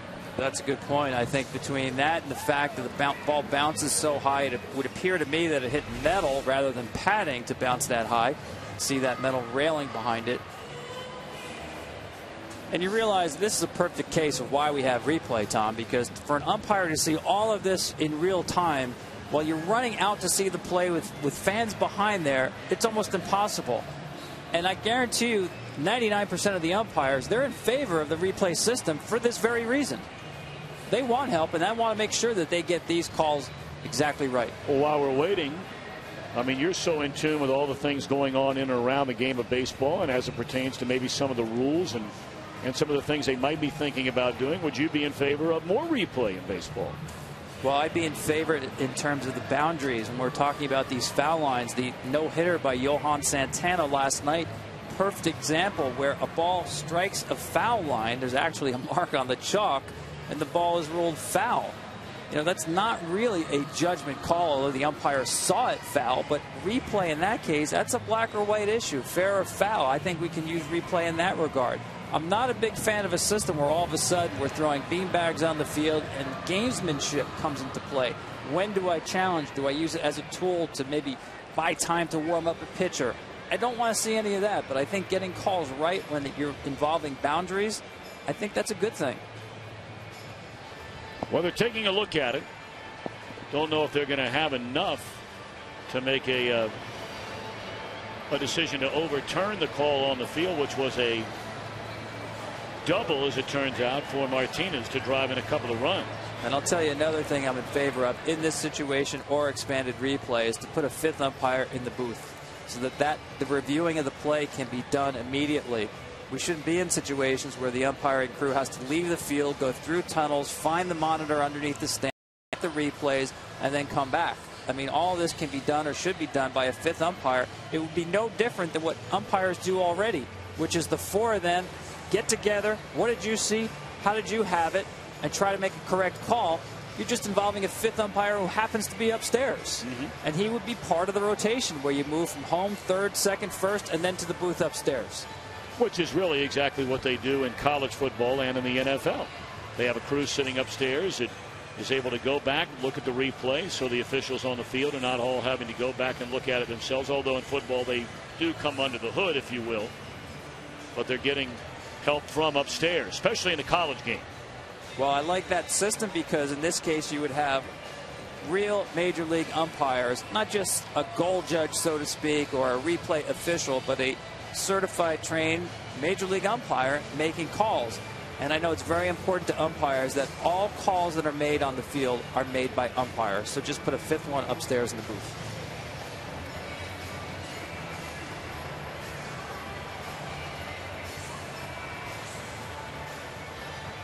Well, here's one angle you haven't seen yet. The ball flying there, and boy, it's so tough to tell. And here they come. And they're saying it is still as called originally. Two-base hit.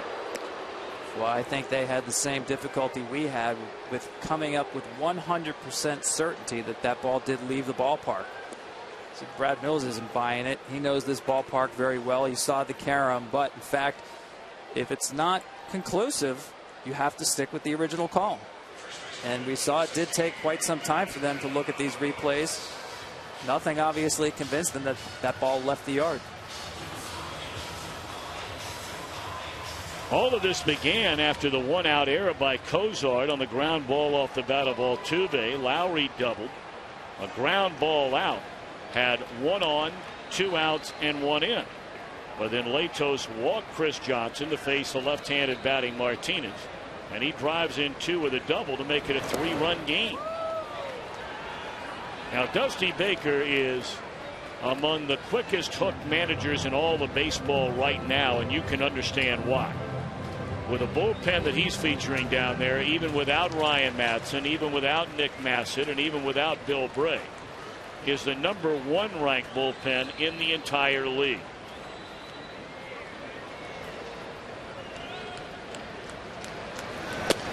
And the Reds have action in that bullpen. Another member of the Reds with Texas ties, pitched collegiately at the University of Texas, is right-hander Sam LeCure. There's another guy with a big pass list in this park.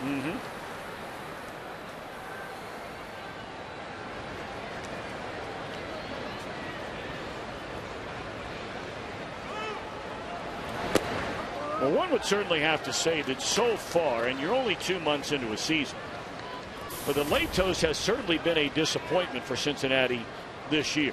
Well, there's no question about that. In a minute, if we have time, we'll go back to that play with the runner scoring from first base on a double in this ballpark to left field. I know there's two outs, but it doesn't happen all that often.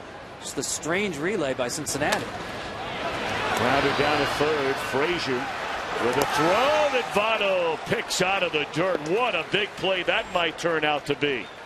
Put a circle around that one.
Well, a short while ago, the Reds had an 8-2 lead. That game is down to 3.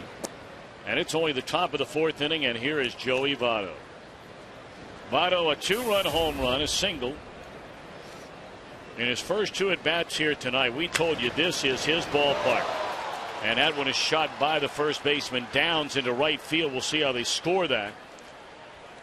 Probably his 3rd hit of the night, and that would be 40 hits in his last 82 at-bats in this ballpark. Here's Greg Amsinger with a DirecTV game break. Greg. Tom, thanks. The Cubs have lost 8 in a row on the road, trying to snap the streak in the 4th.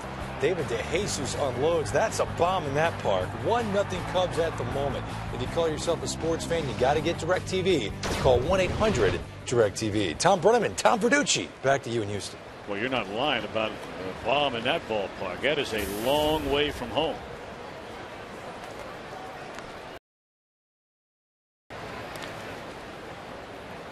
They're wearing those throwback uniforms from 100 years ago. You know, that's pretty cool. It's not quite the rainbow uniforms we saw last night, Flashback Friday here in Houston. Of course, that's a big story right here in Houston as the owner's going to unveil new uniforms. Votto is running on the pitch, miscue there. And he is out trying to get back to the bag. And Votto is nursing that left hand, diving back into first base. Or is he adjusting the belt? Well, here he takes off, and the heart was willing, but the feet weren't. He put the stop sign on himself about 1/4 of the way down there, and it was too late. He was past the point of no return.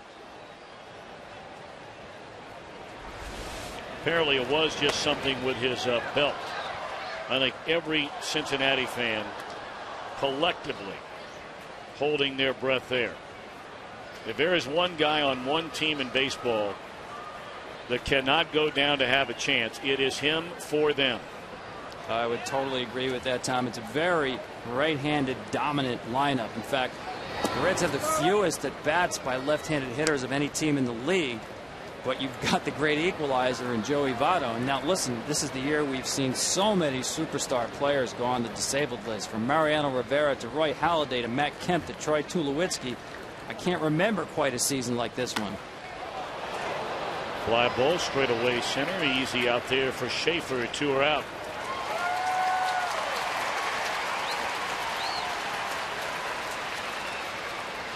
But obviously Joey was feeling a little frisky over there at first base. As you know, that the Reds are not a team that generally is going to run very much. Next to last in the league in stolen base attempts. I think he just thought he saw an opening there, and that opening quickly closed by the time he took off. Dusty Baker will tell you that he believes if more of the guys that run and run well, because this is a very athletic Reds team, that if more of those guys would get on base more, we talked about their team batting average at 240, that they would be maybe in the upper 3rd in the league in stolen bases or stolen base attempts. They've had a hard time getting on.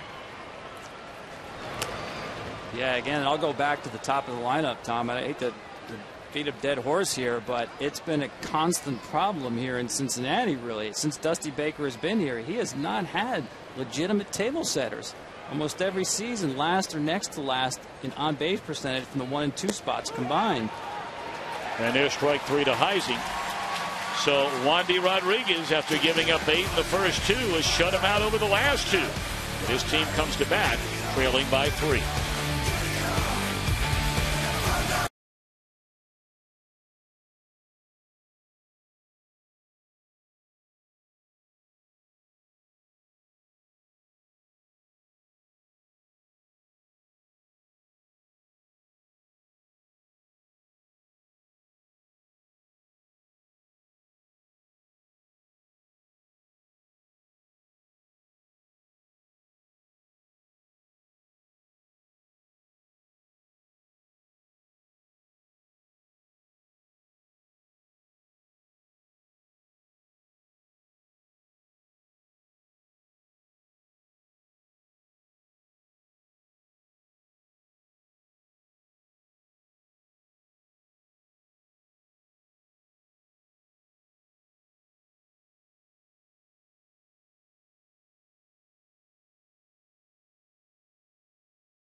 Matt Latos was given an 8-2 lead. The Astros scored 3 against him in the 3rd inning. So a 3-run game. 8-9-1 in the batting order against the Reds right-hander. It's ball 1 to Jason Castro. He grounded to short his first time up.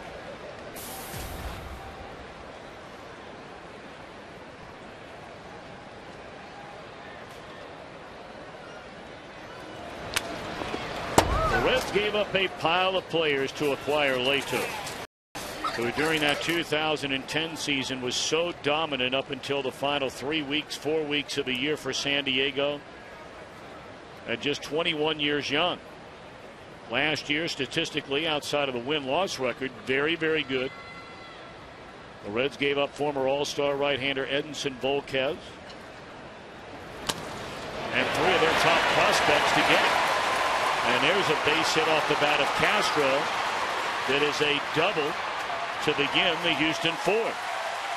And I'm sure we'll see Sam LeCure up and throwing again in the Reds bullpen. You cannot lose a game when you're ahead 8-2. No, and once again, you just don't see that real power fastball out of Latos. I mean, he came out of this inning. The first pitch was 90 miles an hour. It was a ball out of his hand. And right there, 92.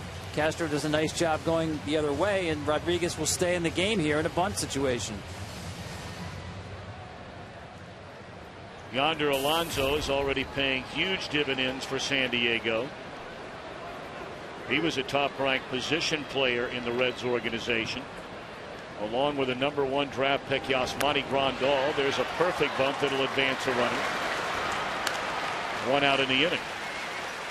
And you throw in reliever Brad Boxberger, highly touted young closer, and those were the 4 players that Cincinnati gave up to get what they felt would be, if not their ace, maybe their 1A alongside Johnny Cueto. Yeah, a lot of people said at the time that was a steep price to pay unless Matt Latos does become that front of the rotation type of pitcher. And so far, and listen, you knew you changing ballparks, especially as a fly ball pitcher, from Petco Ballpark to Great American Ballpark, his numbers were not going to be the same. But I think what would concern me with Cincinnati is seeing so far how his walk rate has gone up and the strikeout rate has gone down.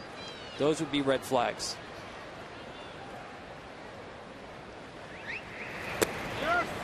Jordan Schaefer trying to put down a bunt to bring in the runner from 3rd. Missed it. Strike 1.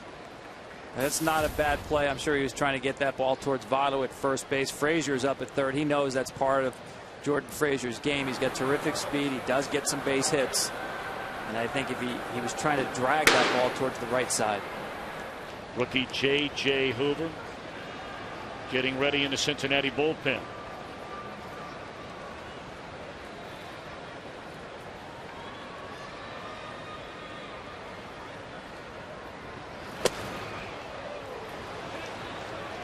Nothing in 2 on Schaefer. Yeah, and here he's got a battle right here. You know, you've got the infield in the middle conceding a run on a ground ball. Obviously, a fly ball does the same job, and out gets a run in here. Latos has handled him twice, both times striking him out on fastballs, really good fastballs at 95 and 94. Jordan Schaefer has to find a way to use the big part of the ballpark, the middle of the field here, ground ball or drive a fly ball.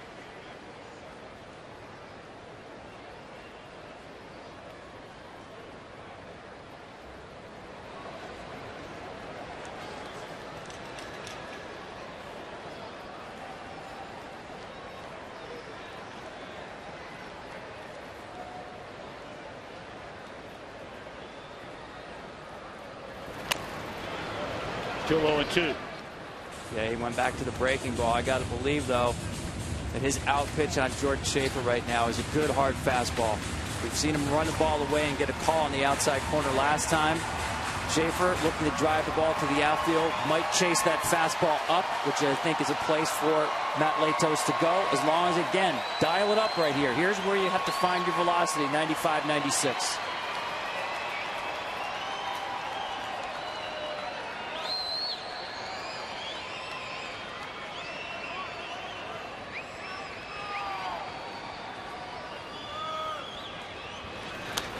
Came back with another breaking ball, and Schaefer barely able to make contact, but contact nonetheless. It remains 0-2. Yeah, and that was interesting because Hannigan there ran through several signs before he finally got the pitch that Matt wanted to throw.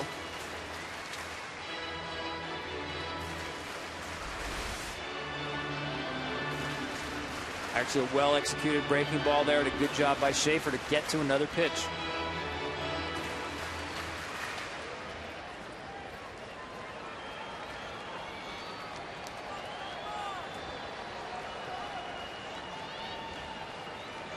Oh, and 2 the count on Jordan Schaefer. Came with that fastball, but this time Schaefer doesn't chase it.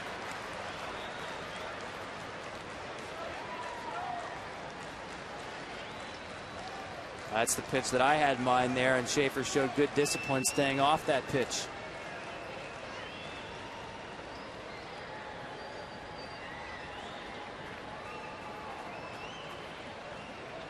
Going back to the breaking ball.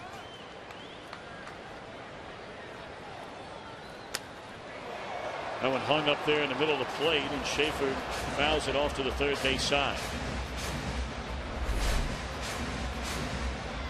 A good battle going on here. As you mentioned, Tom, that ball was left up. It's a mistake. Exactly the kind of pitch that Schaefer can hit to the outfield for a sacrifice fly. Nonetheless, again, make the pitcher throw another pitch.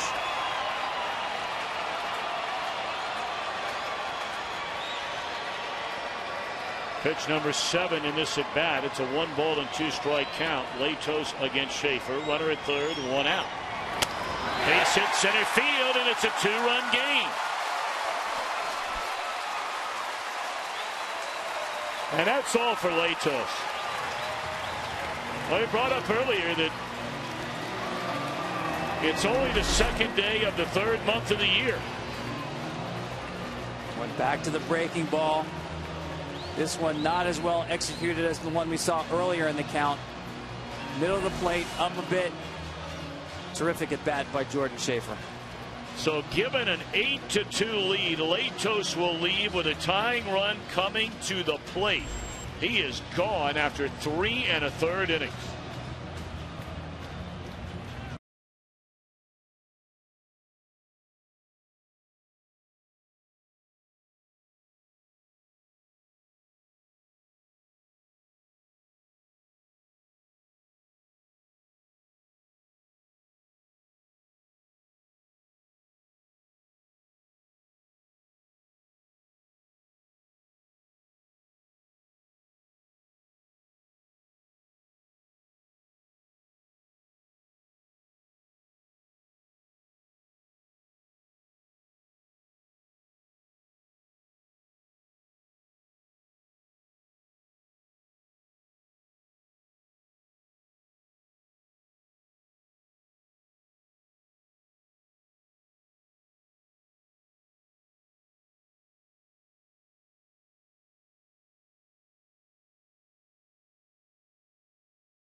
Has been lights out, and rookie J.J. Hoover a big part of it. They acquired him, the Reds did, for Juan Francisco, young third baseman, just prior to opening day.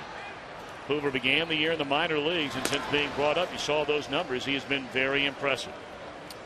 He really is. Came up as a starter through that great Atlanta system that we know they've developed so many pitchers, and He's a fly ball pitcher. He'll bring it up there at 92, 93. Curveball, changeup. Strike thrower. He's the right man in this spot here, just trying to bail the Reds out of a rally. And there's a base hit into left field off the bat of Jose Altuve. Ludwig getting to it quickly out in left field, and don't look now, but the Astros have the go-ahead run coming to the plate.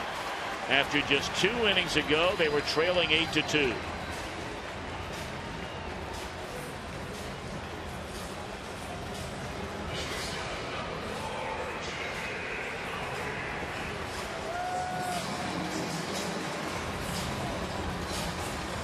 Ryan Hannigan's going to go out and talk to J.D. Hoover. It's a big at bat right here in the ball game against a guy, Jed Lowry, they haven't figured out yet.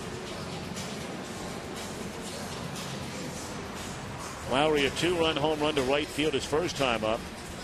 Doubled to right center and scored in the third.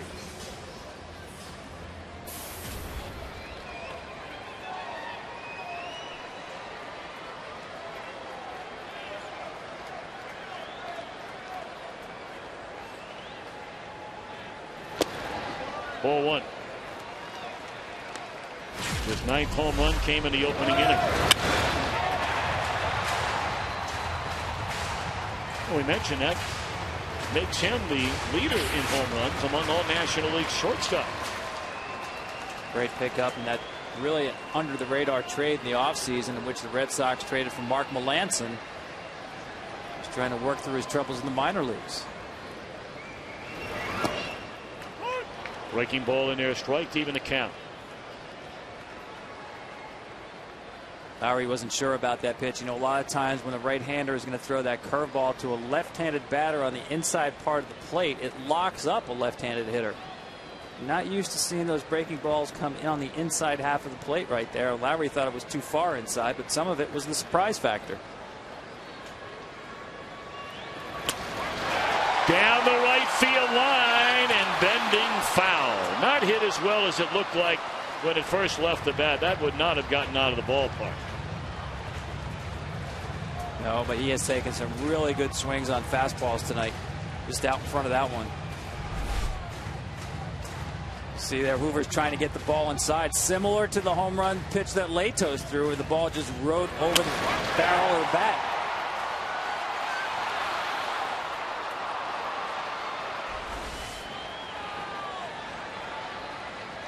One and 2 on Lowry, 2 on, 1 out, and a breaking ball is low.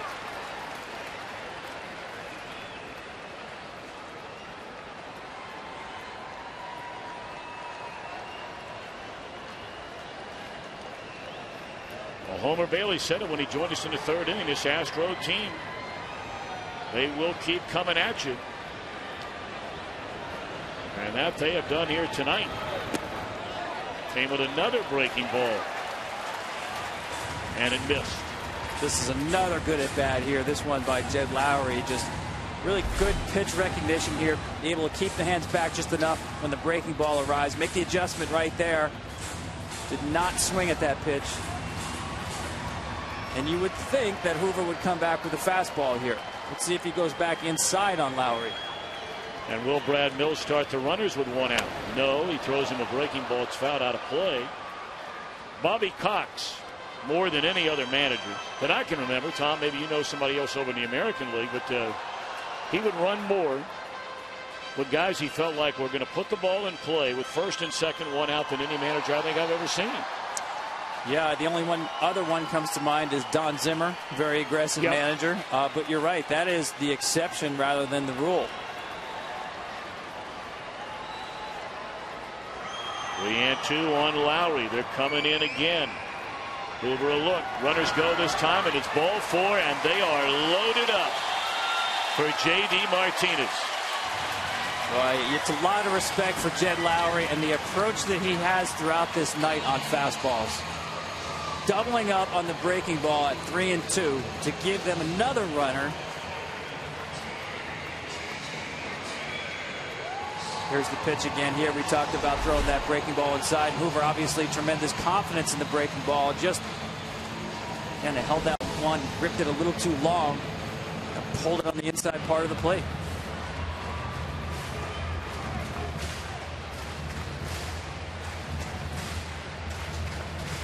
So now J.D. Martinez 0 for 2, is struck out swinging, knocked in a run with a ground out in the 3rd inning. Cincinnati scored 3 in the 1st, Houston 2 in the 1st. Reds got 5 in the 2nd. And after Latos retired the side in order in the bottom of that inning, 3 Houston runs in the 3rd, 1 so far here in the 4th. They're down by a pair and they're loaded with 1 out.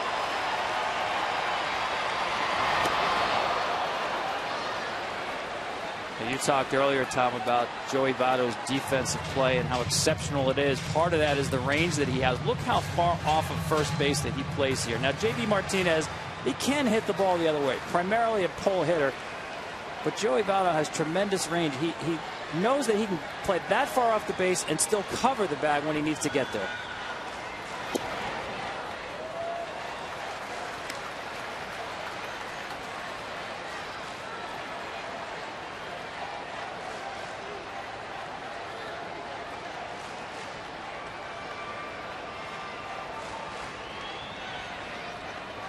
Schaefer, Altuve, and Lowry aboard with 1 out. A base hit could tie this game.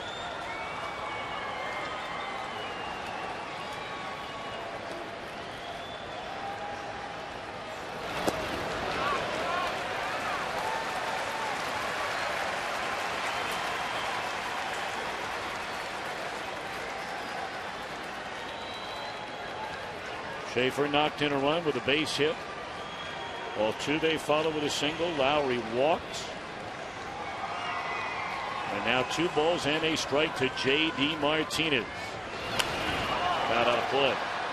Reds pitching has really gotten down to business so far this year when the opponents load the bases. 42 times this season. Only 6 hits against Reds pitching with the bases loaded. That's an astounding number. The advantage clearly goes to a hitter in these kinds of situations. 2-2. Ground ball up the middle, base hit. And this game is going to be tied. Throw into 3rd, and the run area is safe there. It gets by. And the throw to the plate, and the runner is out at the plate. So perhaps a little bit of over-aggressive base running there by Lowry. He should be standing at 3rd with only 1 out. But the bottom line is an 8-2 lead has been erased as the Astros have come back to tie. Nice job of hitting here on the breaking ball by Martinez. Doesn't try to do too much. It's a great point on Lowry. I love the challenge on Stubbs taking 3rd base here. And Martinez had a good read himself by continuing to 2nd base on the throw. Great aggressive base running. But once this ball gets by here, that's not an automatic run at the plate there. Just not a lot of room here between 3rd base and the boundary.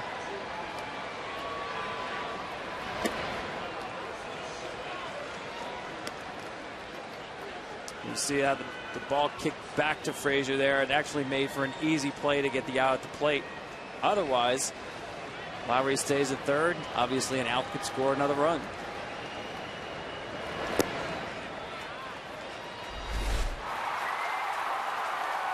Here's the throw by Stubbs. He thinks he's got a play, but it's a 2-hopper. Frazier kind of gets screened there by the runner, but good recovery. Nice tag by Hannigan. Certainly a gritty group, this Houston Astro team. I mean, they are coming off just a downright ugly road trip. They got in at 4 o'clock in the morning yesterday morning. Played last night, lost, making it 7 consecutive defeats. They get behind 8-2 after an inning and a half, 2 full innings tonight. And yet they have rallied to tie the game. Well, give Brad Mills a lot of credit. You know, there's a phrase we hear a lot in baseball among managers called changing the culture. He has certainly done that the last couple of years here in Houston. When you come to an Astros game, a home game, any game except last night because they got in late, you watch, it's almost like the instructional league is happening pregame. I'm talking about before batting practice, all the extra work, the ground balls, the relays, the outfielders throw to the bases. Every home game they do this. And it's an attitude I think permeates once it's 7 o'clock and first pitch is thrown. Listen, there's a lot of teaching that's happening here with this Astros coaching staff, but give the players credit too, because they're not grumbling about the extra work, and they're still going out and getting it done in the game, especially even in here tonight. You get hit with a haymaker in the first inning, you fall behind by 6 in the second, and you're right back in it. Jam shot pop up, and sliding and unable to make the play is Heisey, and the Astros have the lead.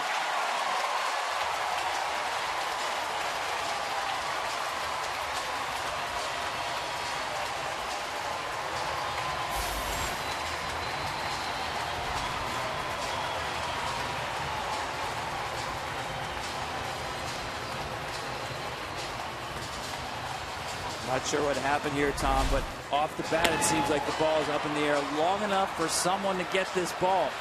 Not sure if Heisey got a good break on it, but he clearly called the ball. You saw where Phillips ran off the play. Heisey calling it right there. Just doesn't get it into the pocket of the glove.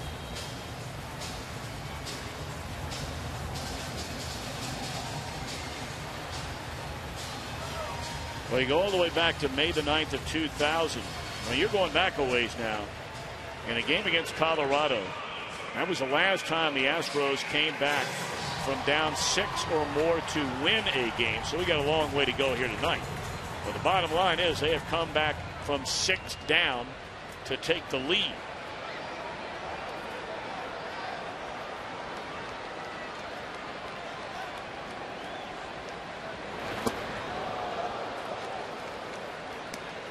And remember, Wandy Rodriguez is still in this game for Houston.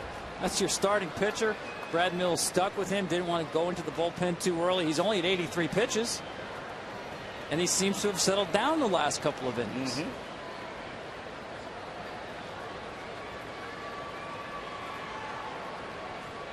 Oh, and 1 the count on Fernando Martinez. He had a big 2-run double in that 3-1 third inning.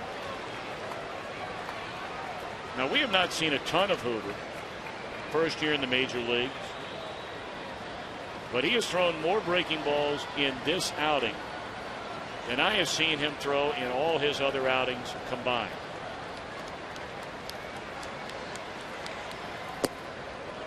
Not a high percentage of them for strikes. Not quality breaking balls. He's thrown a couple of good ones, but the consistency with the breaking ball has just not been there yet. Wandy Rodriguez was on the mound in the second inning with his team down 6-0, down 6 runs, 8-2. And here he is, 3 outs away from qualifying for a win if in fact the Houston lead holds up. 0-1 the count on Martinez, and Hoover turns it loose. Breaking ball foul tip, 0-2.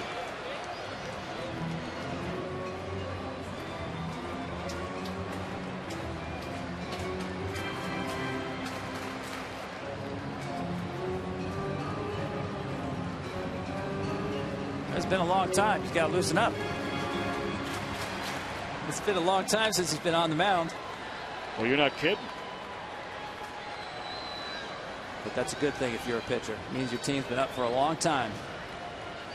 Well, the only batter who's actually been retired in this inning was when Rodriguez gave himself up on a sacrifice. Second out of the inning, of course, on that play at the plate. And here, Fernando Martinez is the 8th man to bat in what has been a 4-run Houston 4th inning to come back from 8-2 to take a 9-8 lead.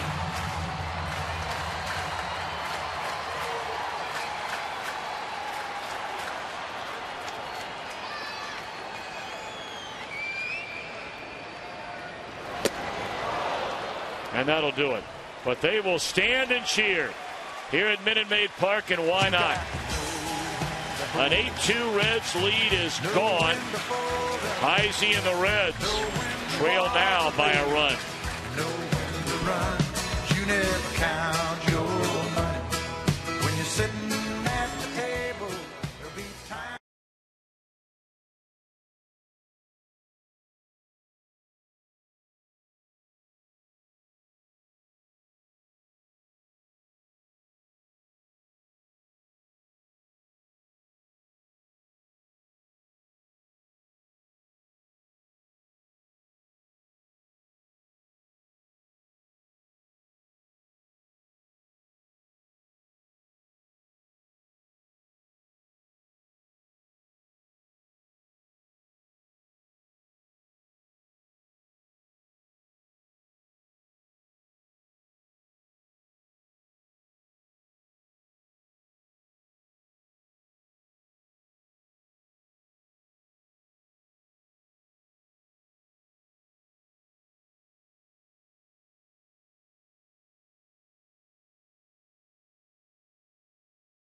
Wandy Rodriguez turns it loose to begin the top of the 5th inning. He once trailed 8-2. He now leads 9-8.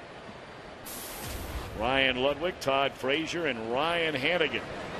This one's shaping up to be a wild one tonight. And one mighty crack of the bat later, we are 9 apiece. Hold on to your chair tonight.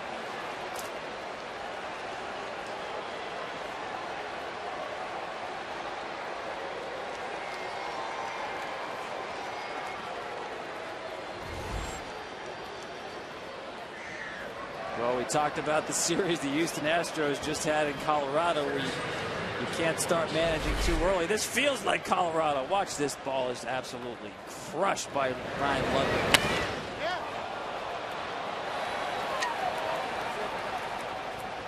One thing Ryan Ludwig always has been able to do is to just slug against left-handed pitching. He is a weapon against left-handed pitching.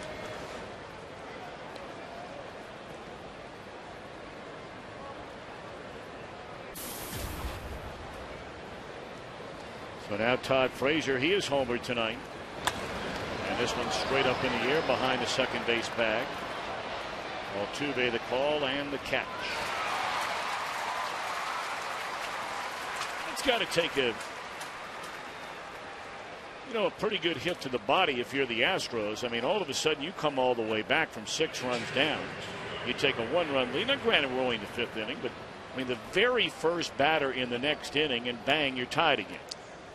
Yeah, and I think this is the inning where Brad Mills was going to watch Wandy closely anyway. He's made a lot of mistakes in the zone tonight, Tom, and it did look like he settled down in the last couple of innings, but clearly he's not sharp tonight. You're trying to hold the game here, get one more inning out of him before you have to turn it over your bullpen. But you're absolutely right. For it to happen 2 pitches after you just came all the way back to get a lead is certainly deflating. Rodriguez had only allowed 6 home runs the entire year in 72 innings. And he has given up 4 of them tonight.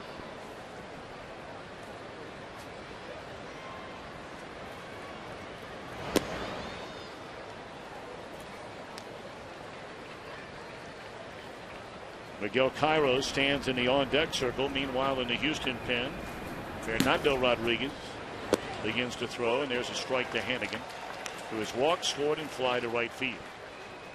Reds have action naturally in their bullpen. Sam LeCure is up for a second time tonight.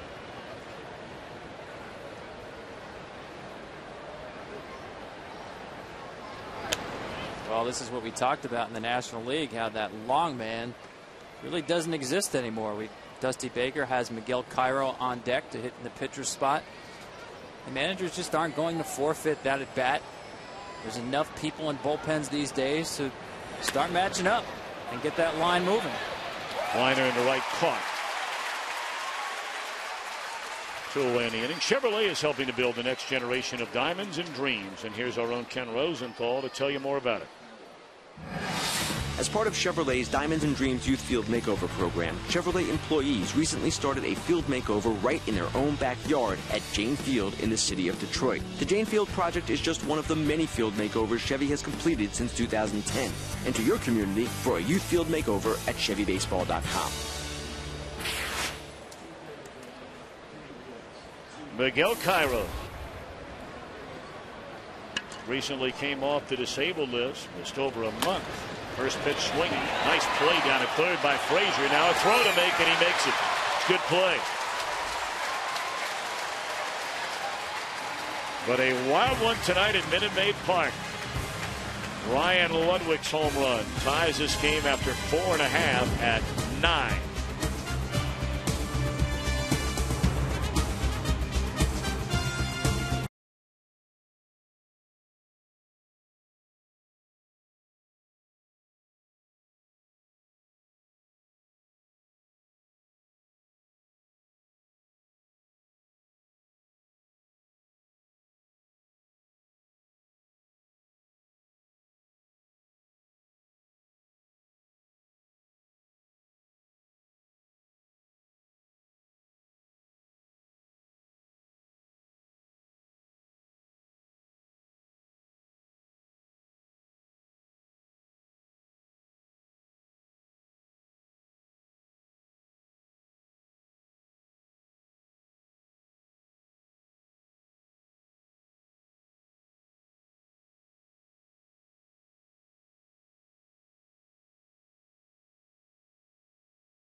Watching tonight's telecast in 175 countries on AFN, the American Forces Network. God bless you all and keep you well. We cannot thank you enough for all that you do in protecting the greatest country in the world.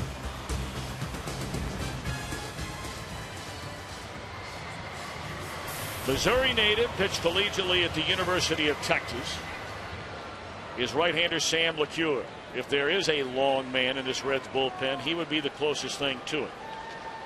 Gotten a number of starts over the last couple of years, but appears to have found a pretty good groove for himself working out of the Cincinnati bullpen. And by the way, it was Chris Johnson that made that great play at third, not Todd Frazier, the final out of that top of the fifth. So I beg your pardon.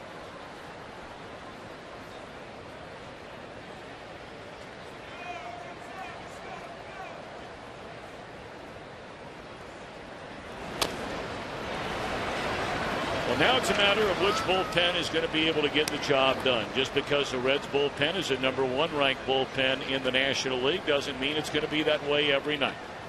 Yeah, you see these numbers here. It's just terrific stuff all the way across the board. And stuff is really what stands out when you see that opponent's batting average of 199. Now, LeCure, as you mentioned, a little bit different. He's going to bring sort of a starter's repertoire out of the bullpen, a 4-pitch pitcher, ground ball, finesse type pitcher, likes to change speeds. But at this point, Dusty Baker doesn't care how he gets it done. He's looking for somebody just to settle this game down, change the momentum simply by the process of getting consecutive outs. In their last two at-bats, the Astros have scored 7 times.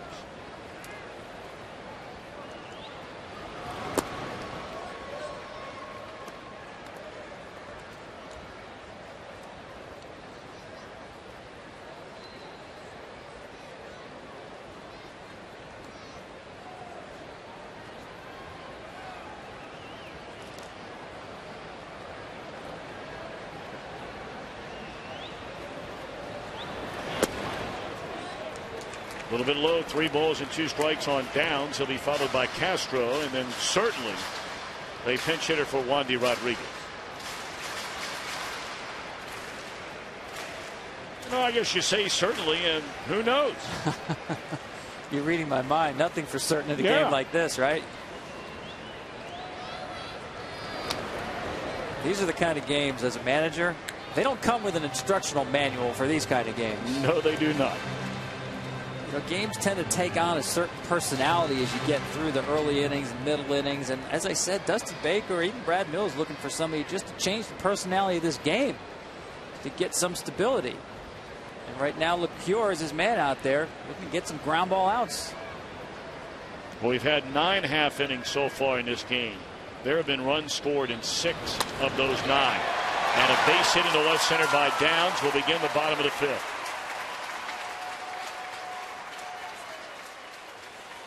Well, last week, Jeff Francoeur became the latest star to stop by the MLB Fan Cave. Francoeur was serenaded with an original ballad by cave dweller Ricky Mass. Listen to this.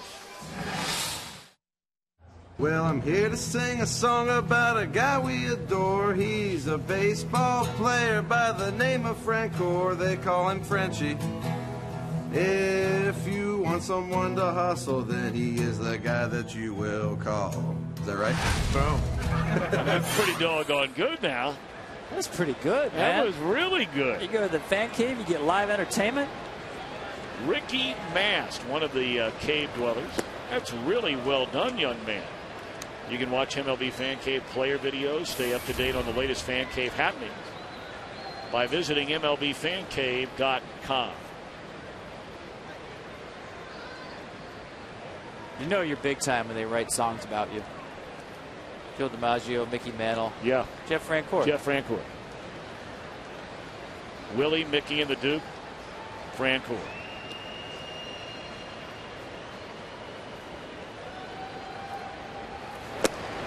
Good fastball in the inside corner to Castro, and it's 0-2. You see Brian Bogusevic there on deck. You know, another reason we should have mentioned with Brad Mills, who's going to leave Wandy out there to hit twice with his team behind. Remember, they're playing a man down tonight with Carlos Lee, who we are assuming is not available, I guess, in an emergency situation, perhaps. Brad Mills has a short bench tonight with the injury to Carlos Lee. And that's where organizations can oftentimes wait and wait and wait on a player. We asked Mills about this before the game earlier this afternoon. You know, how long do you wait? Because a lot of times you'll say, all right, we're going to give it a couple of days, and the next thing you know, it goes into 5, 6, 7 days where you've played one guy short. I think it's a great point, Tom. And actually, the Astros went through this already this week with Travis Buck, who injured his heel and really wasn't available for 4 straight games this week. And then today, finally, the Astros said, you know what, we're going to put you on the disabled list. You know, they played basically 4 games with a 24-man roster. They'll do so tonight again without Carlos Lee. But it's a tough decision when to shut someone down, and you keep hoping day by day they're going to get back in the lineup.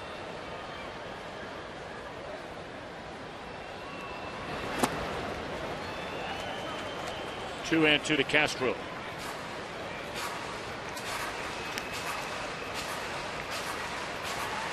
Now Bogusevic, is Tom Verducci mentioned a moment ago, standing in the on-deck circle. But they still have the option, depending on whether there's 1 on, whether there's 2 on, where they could send Rodriguez conceivably up there to bunt the runners and try and advance it.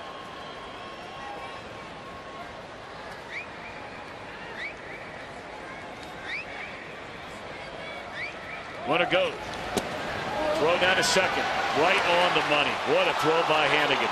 You can't put it in the glove any better than that.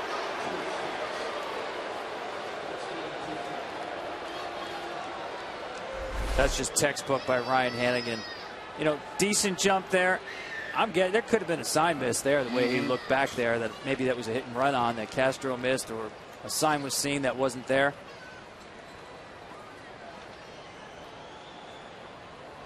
But you're right, that throw was right on the money. His footwork was textbook quality.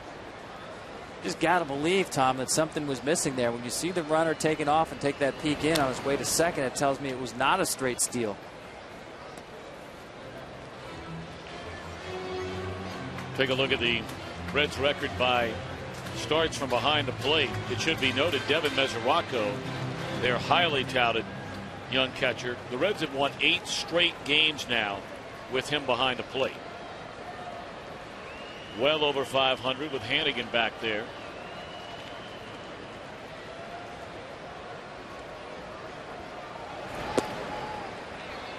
A breaking ball misses, ball 4.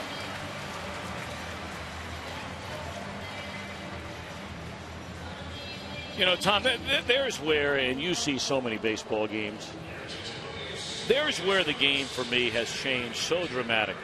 You've got a number 8 hitter at the plate with nobody on, batting .220 in a 9-9 game in the 5th inning, and you're throwing 3-2 breaking balls. Yeah, you read my mind there, because I was thinking the same thing, especially with the bases empty there. You know, you got to come up with a good challenge fastball there. And listen, the fastball for LeCure, he needs to spot that pitch. It's 89-90, pretty good sink on it, but still, just to hand them a free base runner by missing with a breaking ball and a full count. It seems like we've seen a few of those, though, tonight, Tom, where we got into full counts and we've seen the breaking ball and just not executed. Well, here's Bogusevic. Astros have given this young man every opportunity in the world to begin this 2012 year and to really grab that right field job by the proverbial horns. But not a good start to this season. Only a .221 batter with a pair of home runs and 12 batted in. Now all of a sudden you bring up Martinez. And here he is in his first game in the lineup, and he's knocked in a couple of runs here tonight. Yeah, you're right. They've given him a nice opportunity here. Ground ball to Votto.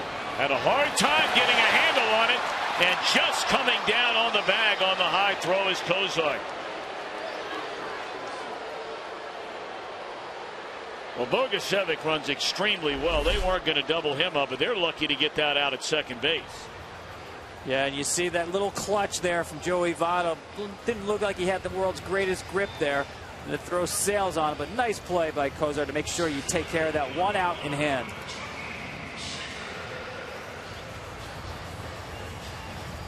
Watch Joey Votto here kind of re-grip it. And the ball sails on him as he tries to get the out at second and does.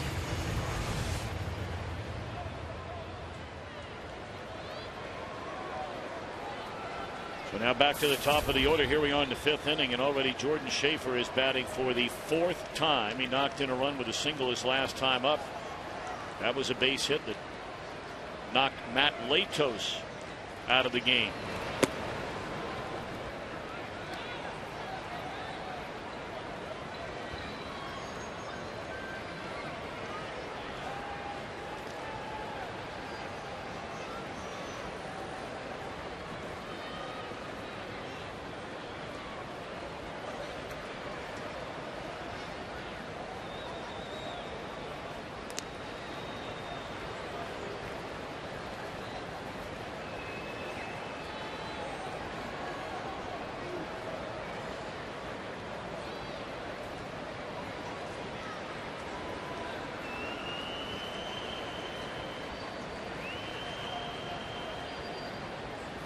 One and oh the count on Jordan Schaefer.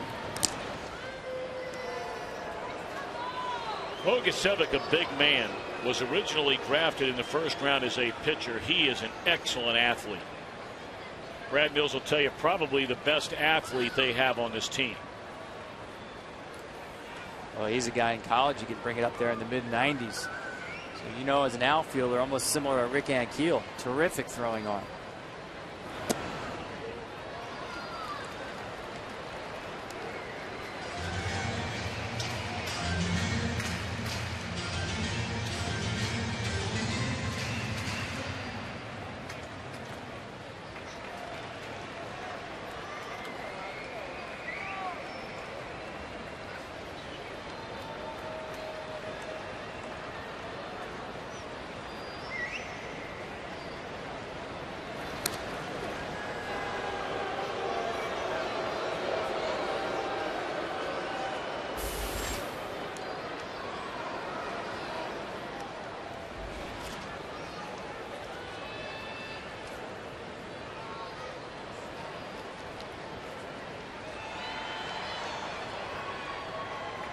Obviously paying a lot of attention to the runner here, just making sure you remind the runner, yeah, we know you're there. Could be a running situation with 2 outs.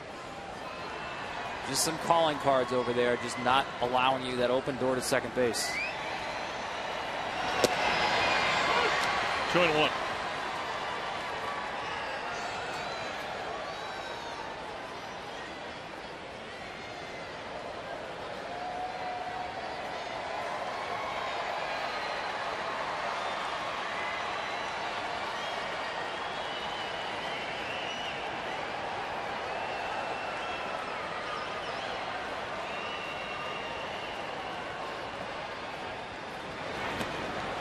Good breaking ball there, and it's waved and missed by Jordan. So 2 balls and 2 strikes.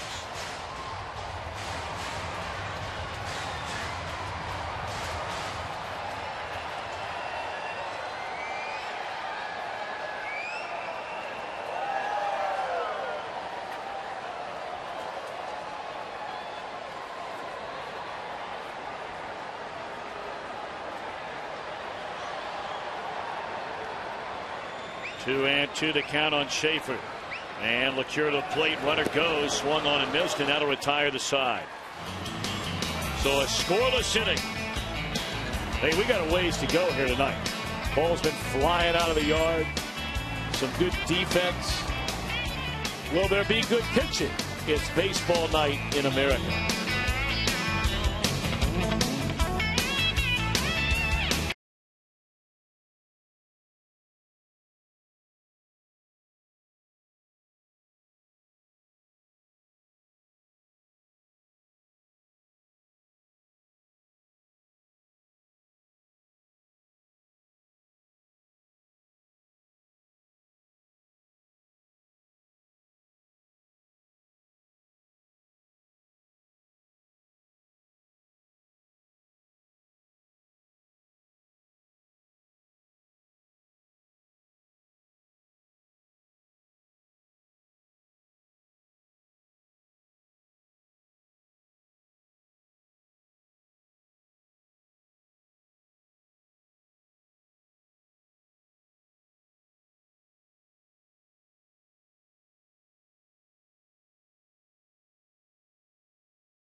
Get DirecTV and by Jeep.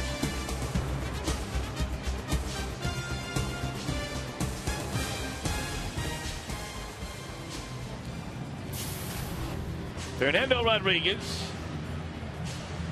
27-year-old, grew up in El Paso, Texas. Comes out of the bullpen to replace Wandy Rodriguez, who will get a no decision despite the fact that he allowed 9 runs in 5 innings tonight. That's living right. He's amazingly had a win in order until he gave up that home run to Ludwig. In fact, for Wandy Rodriguez, his last 2 starts, he has lasted a grand total of 10 innings and given up 16 runs. And does not have a loss. First pitch swing, Zach Cosart, 1 pitch and 1 out. Here's tonight's Mazda stronger moment. Reds playing a long ball, 4 home runs tonight. The Reds were strong indeed. Brought to you by Mazda. Better, stronger, smarter.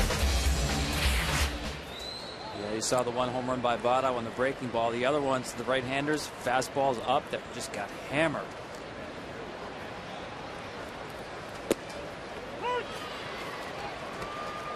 Bruce Stubbs, one of the home runs in the game, hit a 3-run home run in that 5-run Reds second inning. If you're just joining us, Cincinnati had an 8-2 lead after 2 innings tonight. The Astros got 3 in the 3rd, 4 to take a 1-run lead in the 4th inning. Ryan Ludwig led off the Reds' 5th and homered to tie the game at 9, and that's where we stand here in the 6th.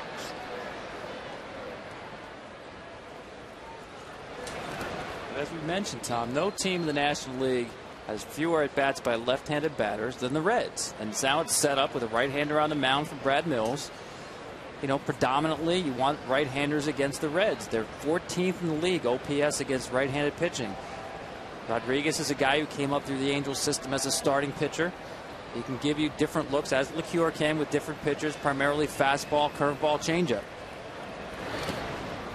You see the breaking ball right there. Fastball, he can run it up there at 93. The changeup is his pitch that he needs against left-handers with Votto on deck.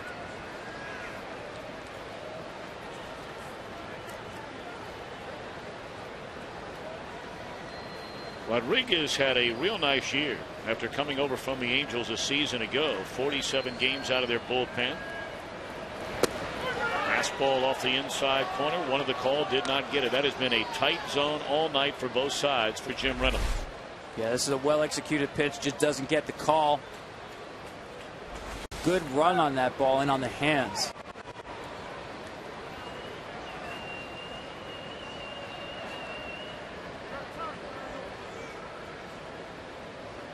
And that's a case, Tom, where a veteran catcher can also help you steal a call there. You saw that ball sort of take Castro's glove further inside. While the Jose Molinas of the world have been catching forever, can be a little quieter with their hands back there. Well, he got the call this time. Stubbs saw that pitch was worse than the one perhaps before it. Went back to the fastball again. Good movement here. He thinks that's down. I think that's a strike. Nice pitch at the knees.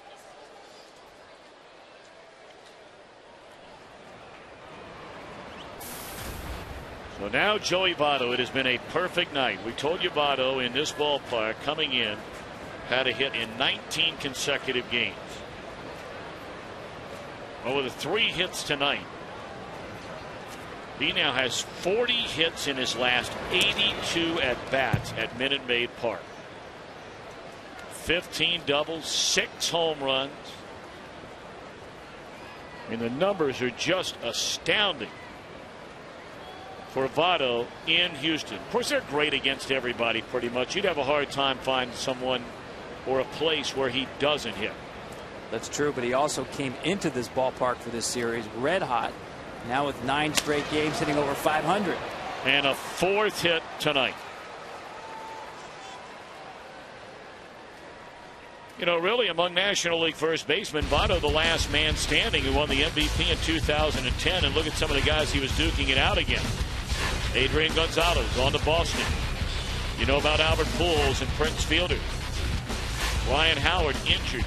during the playoffs a year ago, and Votto was locked up to a 10-year contract extension earlier this season. You can make a case, Tom, without exaggeration, best hitter in baseball. Certainly Matt Kemp, Josh Hamilton, Albert Pujols, when he's right, are on that list. But you can make an argument for Joey Votto. Just so consistent. His approach at the plate is almost perfect. You almost never see him take a swing off balance. First pitch swinging, little pop-up down the right field line, and unable to get it, and that was a poor decision out there. Votto is going to score all the way from first base. And perhaps the inexperience out there of Martinez as he aired it out with 2 away in the inning, trying to dive to get it. And once he missed it, it allows a lead run to score. Just didn't have the closing speed to get to this ball. Look, that ball's still a foot and a half away from him as he makes the dive. You can really only leave your feet there if you know you're either going to catch the ball or you're going to stop the ball. By virtue of the ball getting behind him, you're allowing the go-ahead run across the plate. If that ball falls and he traps it, keeps it in front of him, Joey Votto's on third base. He's still got a chance to get out of the inning. But by diving and coming so short to the ball and getting behind him, that decision costs Houston a run. Well, it begins with a 2-out single in the center by Votto. You know, the other thing, getting back to Votto for a minute, you talk about all those other guys.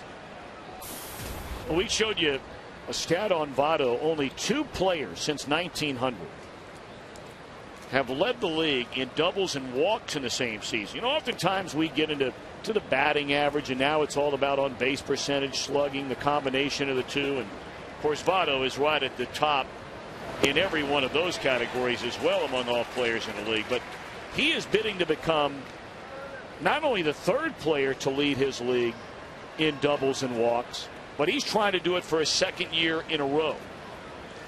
It's remarkable. I'll tell you a quick story that I find truly amazing. I asked Joey Votto about his approach because he does hit so many balls to center field and left field. He told me he has never hit one of those foul home runs where all the fans go, ooh, right down the right field foul line for a left-handed hitter, goes 500 feet and just means a strike. He's never hit one of those.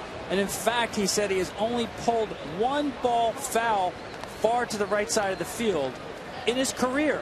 And it happened in his rookie year. I'm talking about a line drive where he just got so far out in front of the pitch that he pulled it into the stands on the right side once in his career. Truly, truly amazing. I mean, some of those things you're talking about, consider this. He has not popped up to an infielder this entire season. That's almost impossible. He's missed 1 game. And he's the only player in baseball that can say that. Yeah.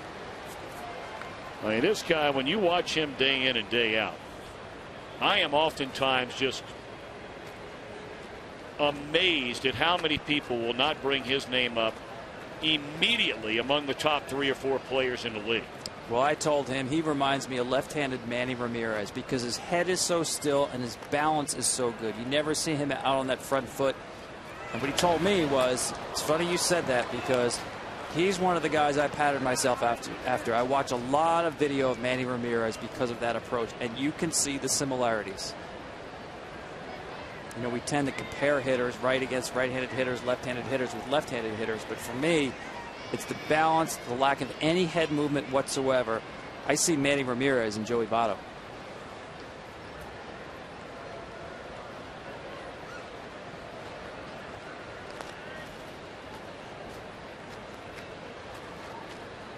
Long look in by Rodriguez. Phillips out at second base. 2 are out. 3-2 pitch. And we'll do it again.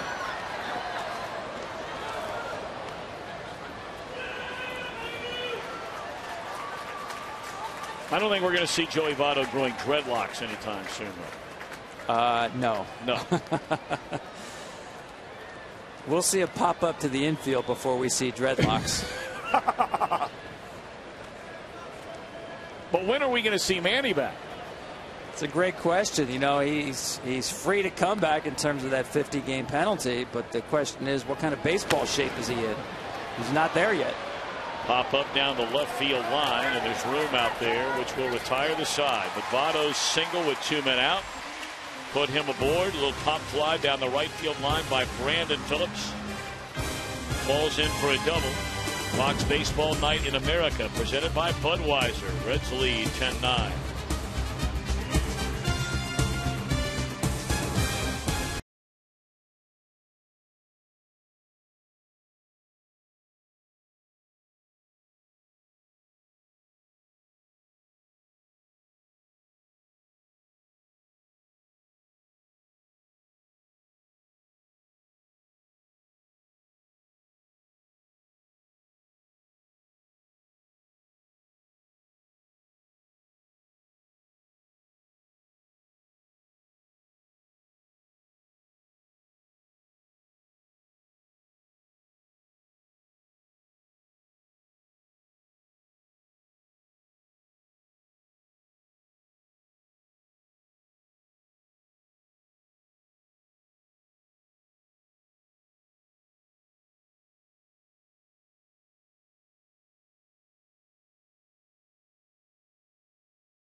With the bases loaded, this one a fielder's choice, but an RBI puts the Giants ahead 2-1. Matt Cain has been outstanding in this game.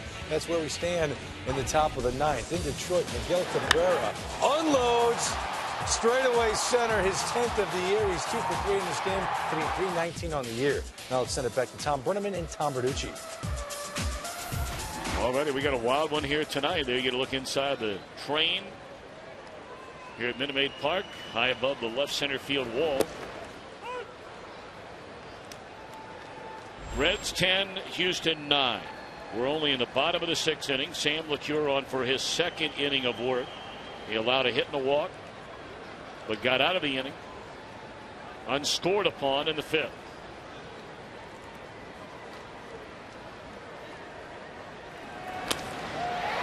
Liner into center field, and Altuve a 3-hit night. Well, he's a good-looking young player, isn't he? He's just a hitting machine. He's got unbelievable hand-eye coordination. This is a great question here, Tom, about the starting second baseman in the All-Star game. This is our Twitter poll. You got Brandon Phillips, got 2 of the guys here right here tonight, Brandon Phillips and Jose Altuve. How about Danny Ugla? And Omar Infante having a nice year for the Marlins. Yep. Tweet your vote to @MLB on Fox, and we'll show you some of the results a little bit later on. I mean, right now, and obviously we have well over a month before we get to the All-Star game. It'll be here on Fox. Game will be played in Kansas City, Missouri this summer. But right now, I don't know how you would say anybody but Altuve. You agree? I would definitely agree with you. I mean, he's just been on fire recently, but of course the season, the most hits out of any second baseman. Terrific story, great base runner, good defender. What a story that would be. I mean, last year he started the season in A-ball. And here he is, we're talking about him, 13, 14 months later as perhaps the second baseman for the National League at the All-Star game at 5'5". But at 5'5", it didn't stop Alexander the Great. He was 5'5". Was he really? Yes, he was. I couldn't give you his weight, though. I can promise you. I'm not sure if he hit left-handed or right-handed. Knowing a lot of us that have been with MLB on Fox since we began this journey back in 1996, Alexander the Great's name has never come up inside a telecast till you arrived tonight. There's a double play.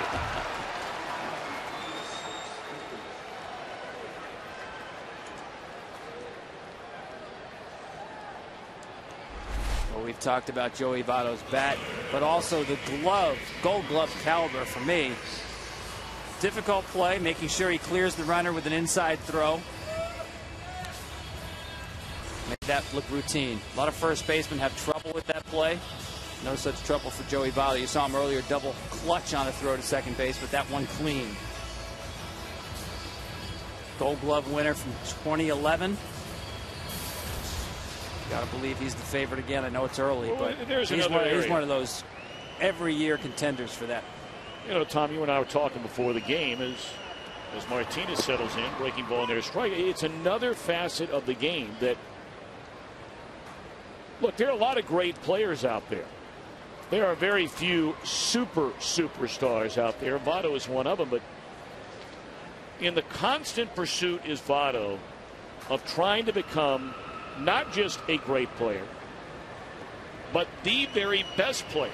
All he heard during his entire very short minor league career, you know, he used to be a catcher one time, a third baseman as he was growing up, starting in the Red system, and everybody said, well, all hit, no glove. And it bothered him so badly that his goal was to win the Gold Glove not once, not twice, but to go out there if possible and win a dozen of them. Now, is that going to happen? Probably not. But the bottom line is he is now considered the best defensive first baseman in the National League. Tribute to work ethic. Sure. And Tom, it's a general manager's dream to have your best player, your franchise player, be the same guy who has the best work ethic on the team. And I'm talking about, you want to go back to the Twins and Kirby Puckett, the Orioles and Cal Ripken, the Yankees with Derek Jeter. When your best player has also the best work ethic, it establishes a real personality and culture among the team that anybody who gets in that clubhouse says, you know what, if Joey Votto works that hard, I better work that hard as well.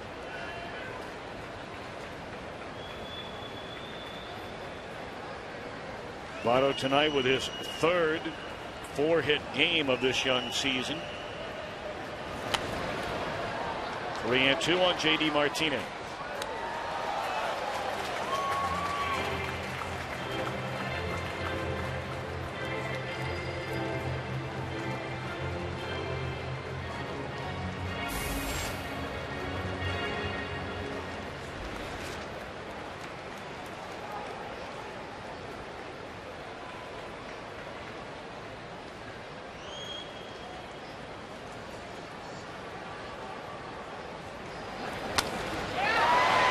Into left, but right into the glove, and then he lost it in the lights on the sinking line drive.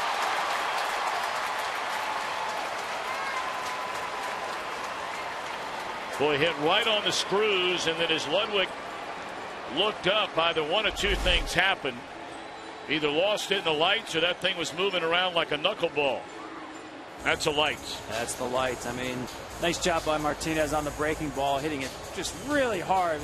You could see there Ludwig was in trouble when that ball was about halfway out there, just right in the lights. Nothing you can do. It'll be scored a double.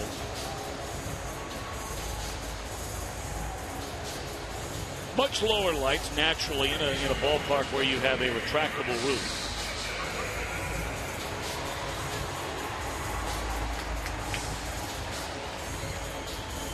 See it there. Normally, of course, without a roof, you'd have those high light towers. Lights would be a little bit higher.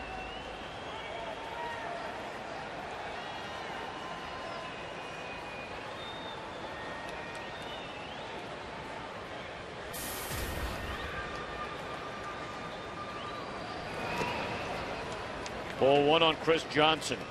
Johnson a double, has drawn a walk, scored a run, knocked in a run with a single in the 4th inning.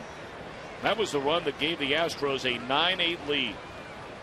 But the Reds have come back with a pair, a home run by Ludwig to tie it the very next half inning in the 5th. And then the bloop double by Brandon Phillips plating Votto to give the Reds a lead in the top of this 6th inning.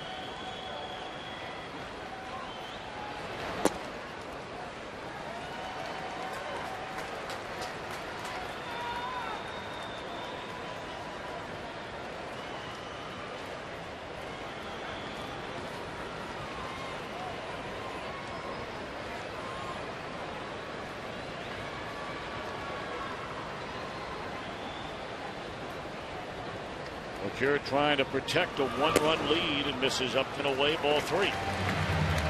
Got left-handed batting Fernando Martinez waiting.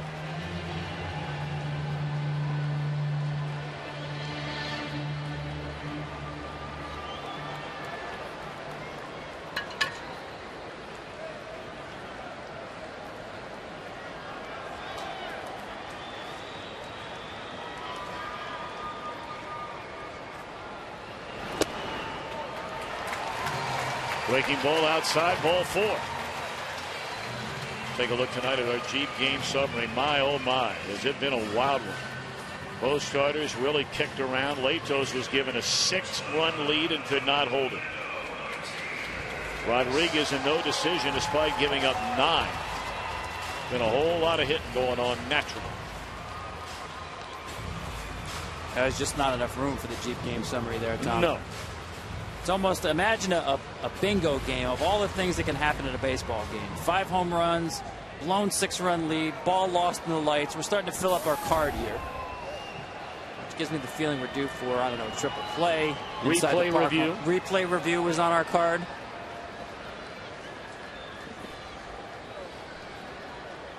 We're only in the 6th inning, Tom. That's right. We got a ways to go. Only in the 6th. But a wild game, a fun game. Reds leading 10-9, but the Astros trying to change that. You know, if you're just sitting back and watching this game,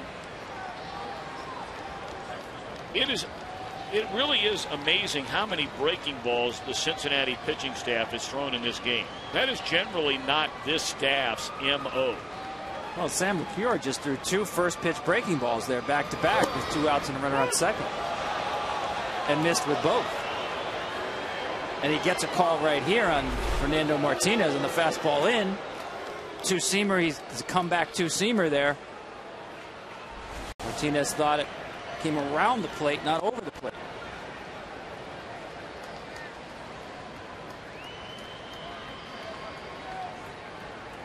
Tying run out there at second base is J.D. Martinez. Fernando Martinez trying to get him in. Breaking ball swung on and missed, and it's 1-2.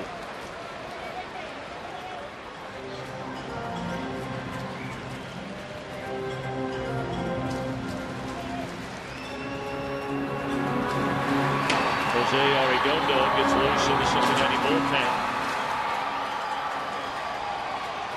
With Nick Massett having not thrown a pitch so far this year, and he has been Cincinnati's primary right-handed setup man the last 4 years. Arredondo and the youngster Logan Ondrusik have more than covered Massett's absence. Well, they are hoping to get Massett back sometime this year, along with their left-hander Bill Bray in the bullpen. Of course, Tom, they lost Ryan Madsen before he ever threw a pitch in a Reds uniform after they signed him from Philadelphia as a free agent. Yeah, you're talking about the best bullpen in the league with 3 real key pieces missing. With Madsen gone for the year and Bill Bray and Nick Massett down. Bodes well for when those 2 guys do get back to this bullpen.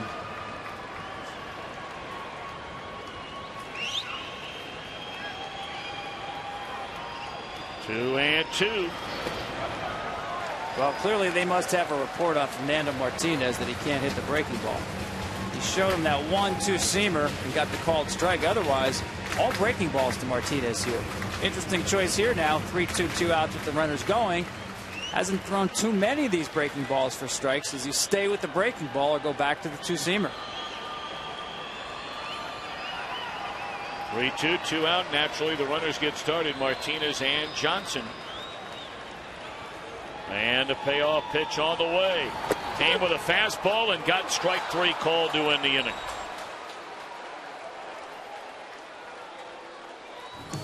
Back-to-back scoreless innings for LeCure. Back after a word from your local Fox station.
Crazy game, and we've only played 6 complete here at Minute Maid Park in Houston, Texas.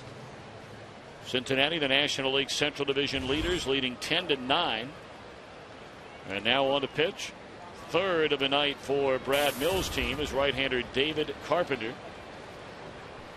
Originally a minor league catcher.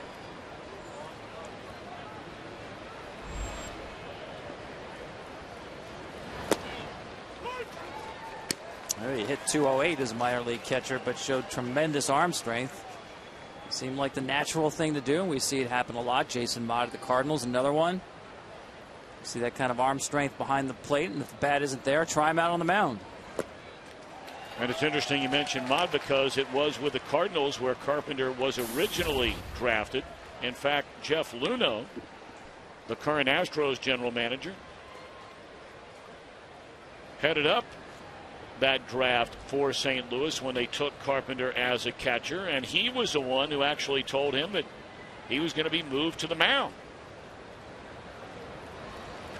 And he comes in and strikes out Ryan Ludwick to begin the 7th inning.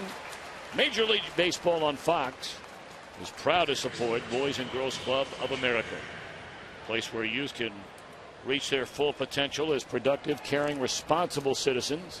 To learn more, visit greatfutures.org/Fox Sports.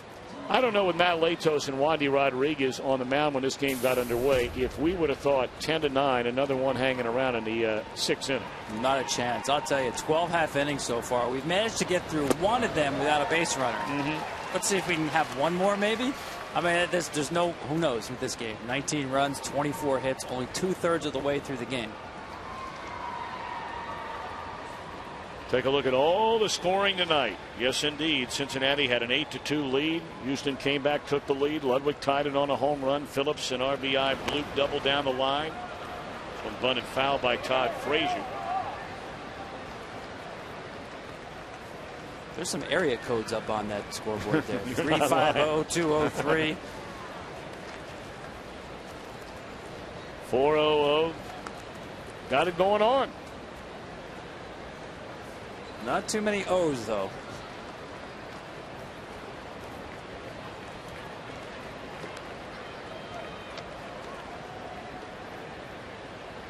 Ten runs, a season high for the Reds. It matches a season high. They scored 10 last weekend against Colorado. Must be something about the Reds on Fox. If I'm not mistaken, that game was last Saturday on Fox against Colorado. Indeed it was.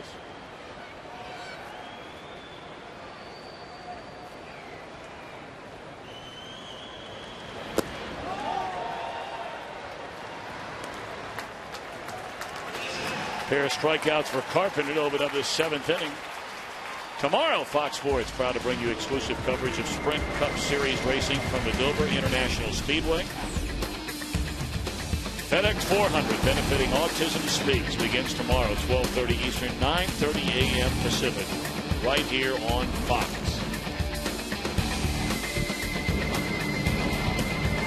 Tom, you can see why Carpenter wanted to get on the mound and pitch. Just a pure power arm in the last 2 at-bats you saw, featuring that power slider of his.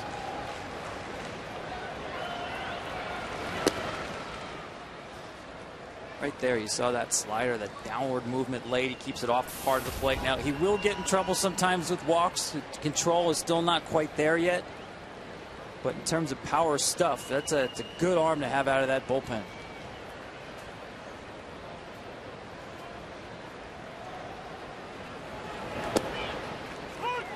You know, we've talked so much tonight about the Cincinnati bullpen, but you know, you look at Carpenter, who, granted, his ERA is a little higher than where they expect it to be. He was down in the 2s a year ago, and I wouldn't be surprised if he ends up there before this season is over. But Wilton Lopez has had an outstanding year. Brandon Lyon coming all the way back from the arm injury and the arm surgery. And, of course, Brett Myers is now their closer. And a 1-2-3 inning. How about that? 10-9 as they stand and stretch.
Astros coming to bat last half of the 7th inning. And after they sing "Take Me Out to the Ball Game" here at Minute Maid Park, they're stomping their cowboy boots and singing "Deep in the Heart of Texas." Even Tom Verducci was upstanding, throwing out peanuts like he owned the joint here during the 7th inning stretch. And if I had my cowboy boots on, I would have been tapping them to that there song. There you go. It's a great song. It's so great they actually play that at Arlington Stadium too, ballpark, Rangers. Jose Arredondo, the one-time Anaheim Angel, who the Reds took a flyer on, knowing that he was going to require Tommy John surgery to his right elbow. He came back and pitched very well for him last year, and he has been a substantial part of this #1 ranked bullpen in the National League this season. Matt Downs to lead it off. Broken bat, base hit through the hole to left.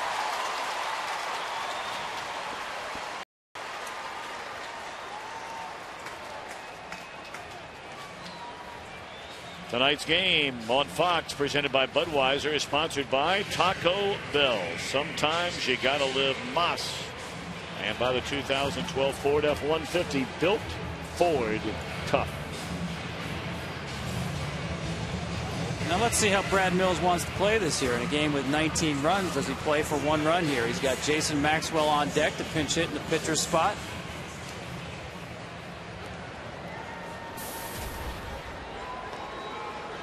Todd Frazier rolls up at third base a little bit just in case he wants to play the bunt here.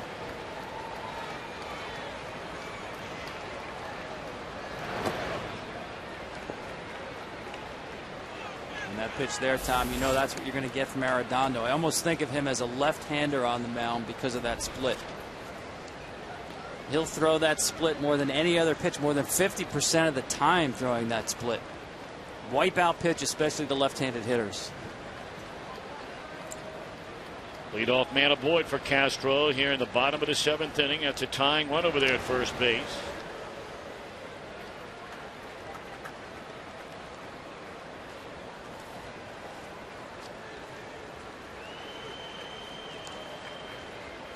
And just to complete the point, left-handed hitters 0-56 against Arredondo this year. That's why another reason I think the bunt is not out of the question here.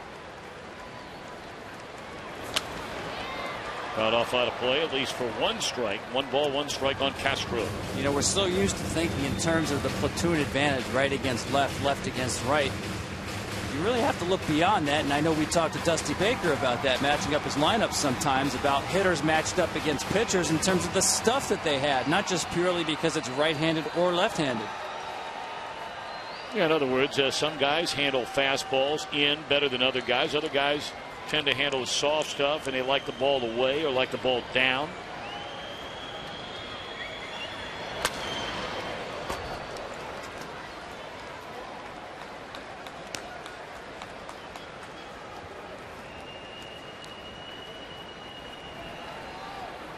Left-hander Sean Marshall, another huge acquisition for general manager Walt Jocketty and the Reds during the offseason. He's been the best left-handed setup man in the National League, better part of 3.5 years.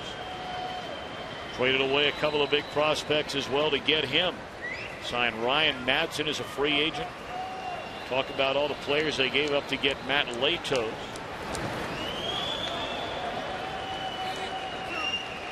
And then they locked up the right side of their infield, both to long-term contracts. Votto first, then Brandon Phillips. They already have Jay Bruce under contract for many, many years. And with all this youth, you have players like Stubbs and Heisey and Cozart and Frazier. Your entire starting rotation outside of Arroyo, they've locked up Cueto, and everybody else is under control. It's a great point. You talk about a team and its windows that it has. They talk about Philadelphia in terms of a window closing. This window is just barely opening for the Reds. And you see Arredondo just not giving in with that split. He's just going to keep throwing it and throwing it. Now, the first one he threw that Downs got for the hit there was one that he left up. But ever since then, everything has been down. That's the one thing when you're Hannigan behind the plate, you're calling all these splits. You're prepared for that ball to bounce every time that he throws it. You're not going to be surprised when the ball bounces. puts pressure on the catcher, but you're prepared for that ball to be in the dirt. Runner goes. Swung on and missed. Throw down to second. Strike him out. Throw him out. Double play. You know, you look at Hannigan, who's considered one of the better defensive catchers in the league, and you'll say, well, he's only throwing out 33% of the base runners. Well, bear in mind, you brought up the numbers on Latos earlier. The pitcher has to give you a chance. No question about that. I think we've seen 2 textbook catch and throws by Ryan Hannigan in this game. If the pitcher's going to give him a chance, he's going to throw people out. Not an easy ball to throw on. Another split down towards the ground, towards his feet. But he had his feet moving into position as he was catching the ball. You know, I'm kind of curious as Maxwell will now come up. Justin Maxwell to bat for the pitcher Carpenter, who works a 1-2-3 and a very impressive 1-2-3-7. I'm not so sure in a game overloaded with statistics, and all of us get wrapped up in a lot of them. If there is a more worthless statistic than a percentage of the catcher throwing out would-be base stealers, he is at the complete mercy of the guy on the mound. Would you agree or disagree with that? I totally agree with that. I mean, I have issues with the save statistic in terms of being misleading, but certainly catchers and the percentage of throwing out runners is so dependent on the pitcher that it's unfair to really hold someone to that standard. One thing I will look at is the amount of times the teams run on a team, but that, again, that's on a team, not on the catcher individually. Defending the running game is team defense, not catcher defense. Arredondo and Hannigan both thought that was strike 3. They were on their way to the dugout.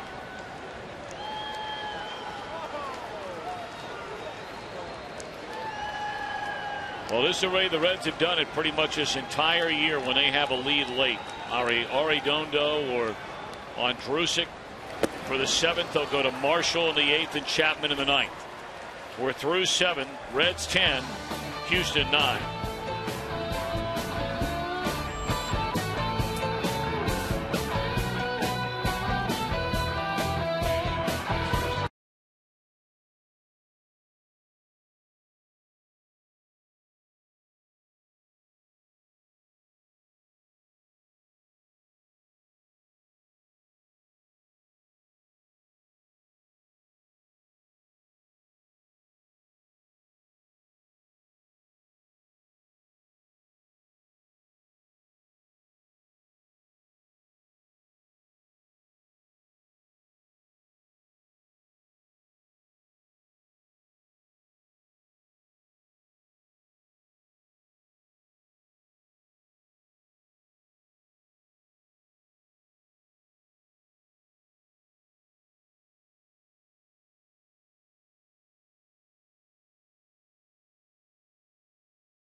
Already in an early age working on that air guitar. Boy, that is one of life's truly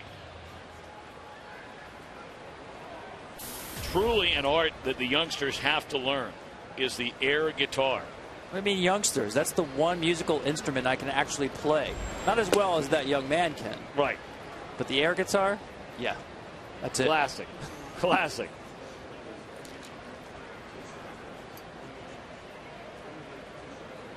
Brandon Lyon now comes on to face Mike Costanzo, and that ball is launched into straightaway center field and up on the berm, and what a play by Schaefer. Oh my, what a catch that was.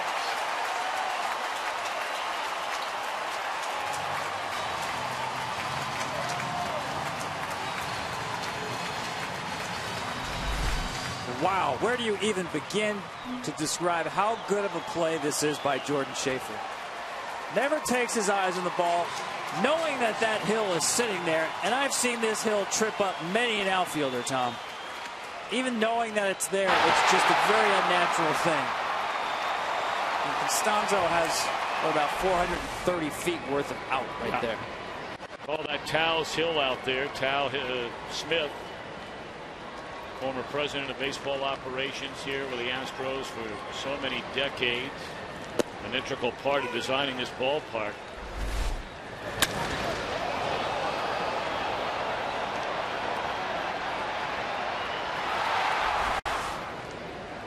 Well, the only way you could even try to describe that is, go out and play in the backyard with your dad, play catch, and then find a hill in the neighborhood. Doesn't have to be a big hill, but then throw a ball up in the air and then run as fast as you can, and then all of a sudden, without having to look down, you're all of a sudden running uphill. Yeah, and take about 25 to 30 steps in a sprint to go get it, which is what Jordan Schaefer did. And oh, by the way, on the other side of that, the top of that hill, there's a wall there too. There's a lot to think about. Keeping your eyes on the ball the entire time. Just a fabulous play by Jordan Schaefer. Of course, they even have a flagpole out there in straightaway center field that is in the field of play. That is a fair ball off the bat of Zach Cozart. Hits a padding and then comes back towards the infield, but Cozart in with a double. And that is his second two-base hit tonight. Of course, old Crosley Field in Cincinnati used to have a berm like that out in left field. Yeah, that was the inspiration for Tow's Hill. See the breaking ball that Lyon just kind of spun up there, left it up in the zone. Those hills used to be quite common back in the day. Actually, Fenway Park, when it opened in 1912, had a hill in left field. Really? Called Duffy's Cliff, named after the Red Sox left fielder who played it so well at the time. That was done away with, I believe, when they reconstructed the wall in 1934. Well, now Drew Stubbs a batter and looks at ball one.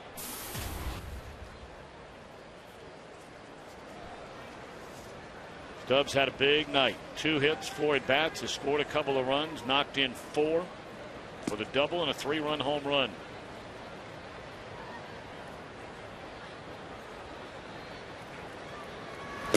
You talk about Votto and Phillips and Jay Bruce, although he's not in the lineup tonight. There are a lot of people that feel like the Reds will go as Stubbs goes.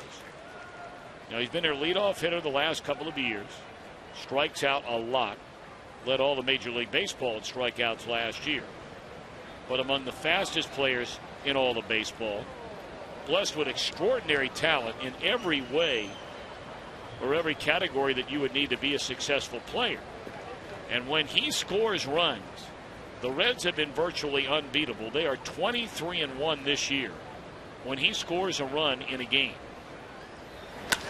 And there's a base hit in the right. They are going to hold the runner. And Stubbs will go all the way to second as Martinez airmails a cutoff man. But they're at second and third for Votto, who will certainly be walked. Yeah, we talked about hitting in that spot in Cincinnati's lineup in that 2-hole. You're going to get pitches to hit, fastballs to hit. Drew Stubbs gets one right there. You know that Lyon wants to attack Stubbs here because if he gets him out, he can pass Votto and take his chances with Phillips. give Drew Stubbs credit for taking advantage of that, and a very easy read on that throw by Martinez. Young mistake out in the outfield, just airmailing that ball, giving him a pass onto second base. Well, now Brad Mills, the manager, will come out himself to visit with Brandon Lyon about how they want to go about this at bat to Votto, whether it's an automatic intentional walk, which we've seen most of the time when Votto comes up in like situations, although last night it was very early in the game. There was a base open, runner at second. They pitched to Votto, and he made him pay with a base hit. Well, I'd be surprised if they choose to go after him. Even a pitch around is flirting with danger. Damage tonight by the top of the Reds order, just tremendous. Now, this is the right thing to do. You know, sometimes the manager will go out just to make sure you explain exactly what you want executed. Instead of just putting up four fingers, you can just review the situation. I know it's a veteran pitcher, but here's why we're walking him, and here's how we're going to attack the next hitter. Leave nothing to chance. But I don't blame Brad Mills at all, especially the way that Joey Votto is swinging the bat these days. Well, Votto, if you include the 4 hits tonight, is 18 for his last 31. That is a .580 batting average with a couple of home runs and has scored 10 times. Well, that's a guy swinging the bat like that. That's the best thing you can do. 4 wide. Now, the Reds have not been a good hitting team with the bases loaded. Only 207, but it should be noted, of their 6 hits and 29 at bats, 3 of the hits grand slam.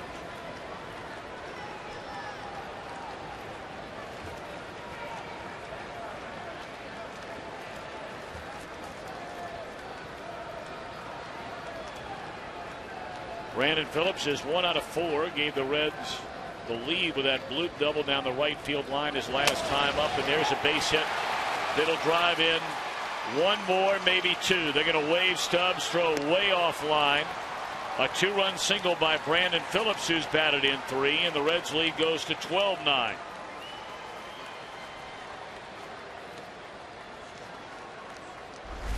Nice job, first pitch swinging here by Brandon Phillips, taking the ball the other way.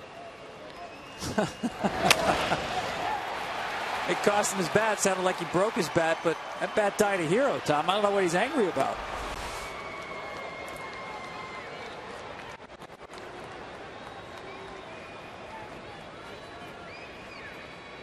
Season high in runs tonight for Cincinnati, 12 of them. And now they'll go to their bench, and they'll bring Jay Bruce off the bench, and he will bat for Chris Heisey and stay in the game to play right field, I'm sure. Although I would imagine we'll see Heisey moved from right field to left field.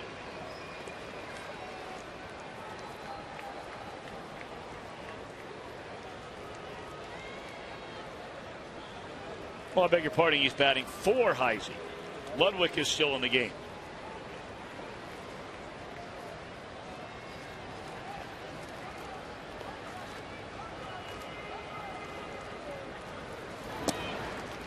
This worked out really well for Dusty Baker. When you give a starter a day off, in this case Jay Bruce got the day off because his numbers were so bad against Wandy Rodriguez, 2 for 29. You actually wind up with sort of an ace under the table, so to speak, and to play it at the right time. Here it is. You get a chance for Jay Bruce to bat against a right-hander with 2 runners on base late in the game, in a situation where he can break it open.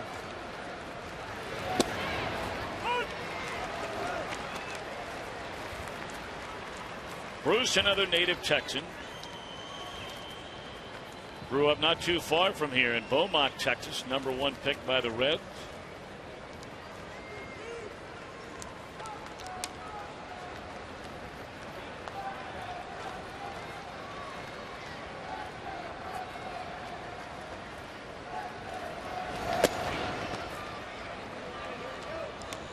Bruce grew up in a very blue-collar household. His father a master plumber, his mother a teacher at an elementary school. He has a special needs little sister, and I tell you, he's a special young man. He does so much work to help children all over greater Cincinnati and in northern Kentucky and eastern Ohio, for families that have children with special needs, along with the kids themselves.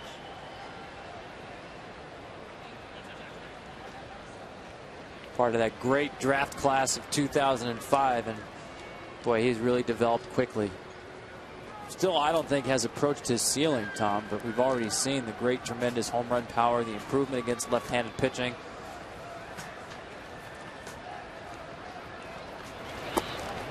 And there's a walk, and Lyon is struggling to say the least. Remember, the only out that Brandon Lyon has recorded in this inning was that miraculous catch made by Schaefer.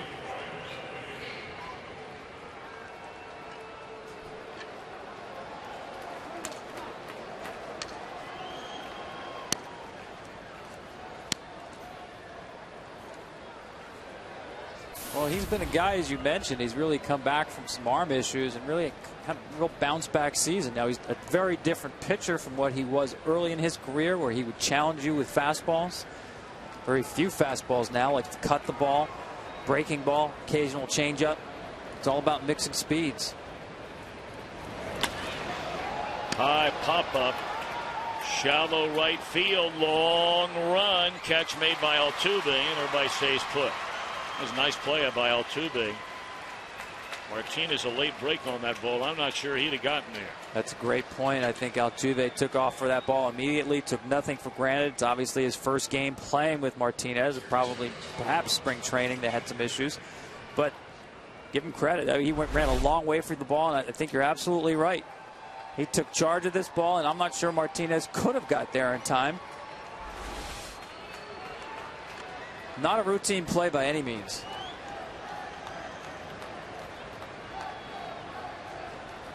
Hey, the more you watch Altuve, the more you like it. Now Todd Frazier.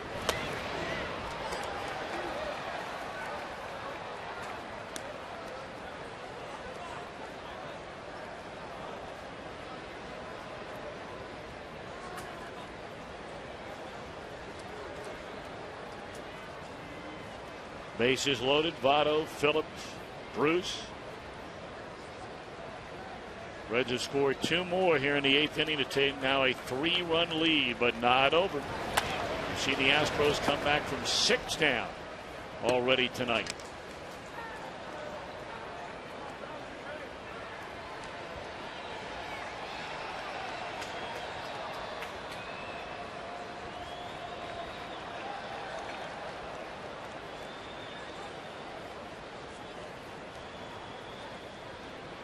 Now, Tom Verducci, here's a question I have. We are 12-9 in the 8th inning. The Yankees and the Tigers are 2-2, and they're in the 8th inning. Something's not right with that picture you just painted. This does feel. How does that happen? Doesn't this feel like an American League game? Right. It feels like a game where there's just a lot of runs being scored. You know, what could be in either league, but 2-2 in the 8th inning.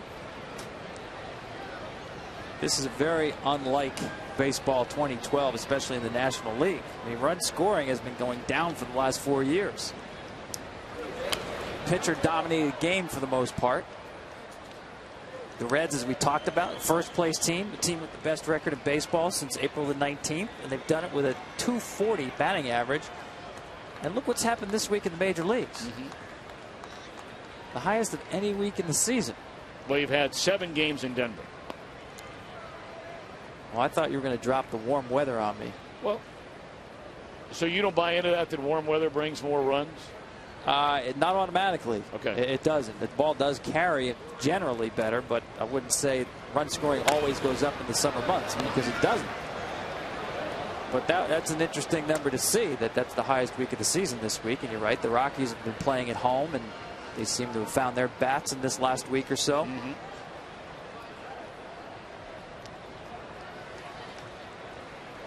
Look around baseball, though, by and large, most of those scores, not big numbers except for that Seattle White Sox game. Yankees just tying Detroit 2-2 in the top of the 8th inning. 2-2 on Frazier. This next pitch might be the biggest pitch of the night if the Astros are going to try and stay in this game. We have seen Frazier already tonight hit one a mile. And he has a chance to kick in the door on this 2-2 count, or Lyon keeps him in a game.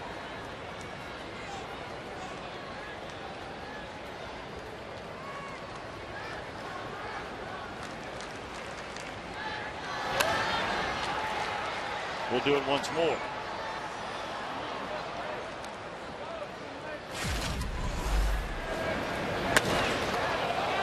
As soon as it left the bat, there was no doubt about it.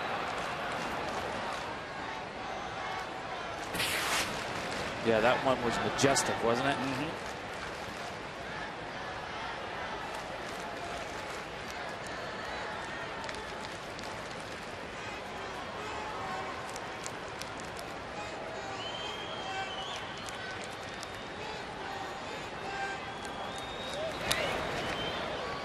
Will Frazier like to have that one back? That was a fastball belt high right down the can that he fouled to the screen. You don't get too many of those from Brandon Lyon in the course of an at bat. Just fouled it back.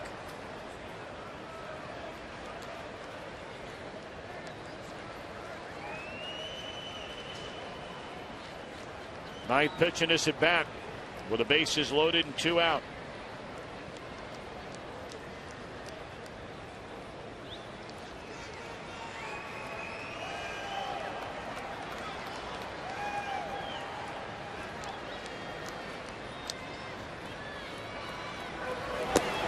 Three and 2. Oh, that pitch you're talking about, Tom, it just got bigger now at 3 and 2. See that ball off the plate, little cut on it. Becomes bigger because he puts one in the gap. Now it's 3 runs, not just 2. Bruce, a big man, runs very, very well over at first base. So you're right, anything in the gap, and he's trotting home. But Lyon trying to maintain a 3-run spread now, and here's a payoff pitch. Struck him out to end the inning. Reds get a couple of more. They come off the bat of Brandon Phillips. Cincinnati 12-9 leaders.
is over. And by Pepsi Max, 0 calories, maximum Pepsi taste. Downtown Houston, Texas, right in the middle of all of it, Minute Maid Park. Cincinnati with a 12-9 lead. Houston bats in the last of the 8th inning against Reds left-hander Sean Marshall. After Ryan Madsen went down in spring training, Marshall was named the Reds closer. He only has blown 1 save, but he struggled in a couple of others, including a couple of weeks ago at Yankee Stadium on a Saturday afternoon. And after Jose Arredondo came in to get up the save, Dusty Baker made the change and now gives the ball to Aroldis Chapman. Bruce remains in the game to play right field. Broken bat roller by Schaefer. 1 out. Now, you come in here to Houston and you hear the phrase all the time, or the question all the time, how many Altuves? In fact, it's turned into a website. How many Altuves.com, measuring the distance between 2 places based on Altuve's height. Like the pitcher's mound to home plate, 11.2 Altuve. Longest home run of the season. The NASCAR, Dover's Monster Mile. And then going to Houston, to the moon, 233 million Altuve. Because he is officially 4 or 5 feet, 5 inches tall. So how many Altuves does it take to fill in the blank? 233 million Altuves to get to the moon. And apparently a lot of people are following this this website. Become its own little cottage industry, its little movement, if you will, here in the greater Houston or Astros country. I think it's a great way for the school children of Houston to learn their mathematics. Not bad. 5.425.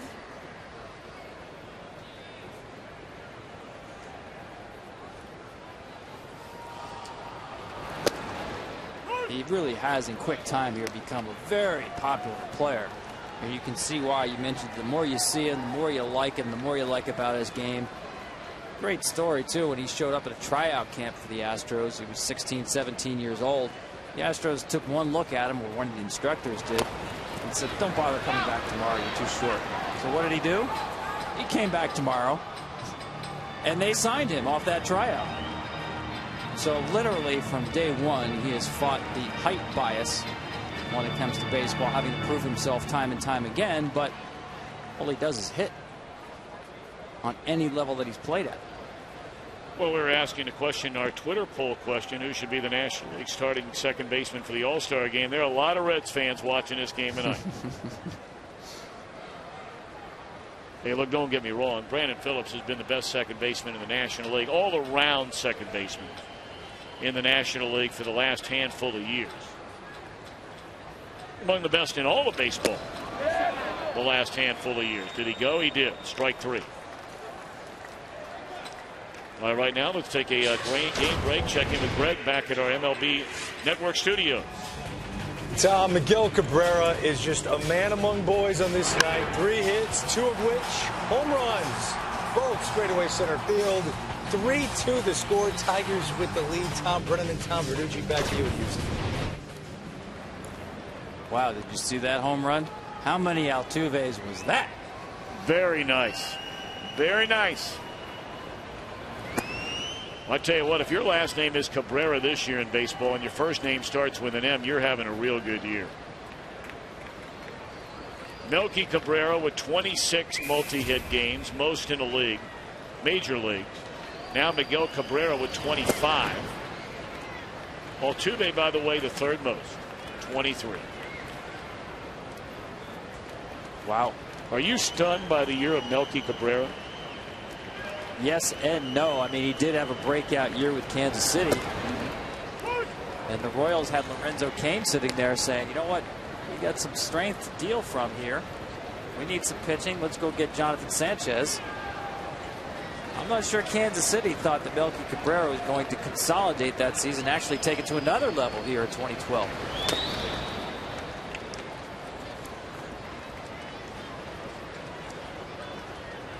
Don't know if we're going to see Aroldis Chapman here tonight. They have Logan Ondrusek getting ready in the bullpen. You know, Dusty Baker certainly has taken his hits through the years as it pertains to, you know, handling a pitching staff.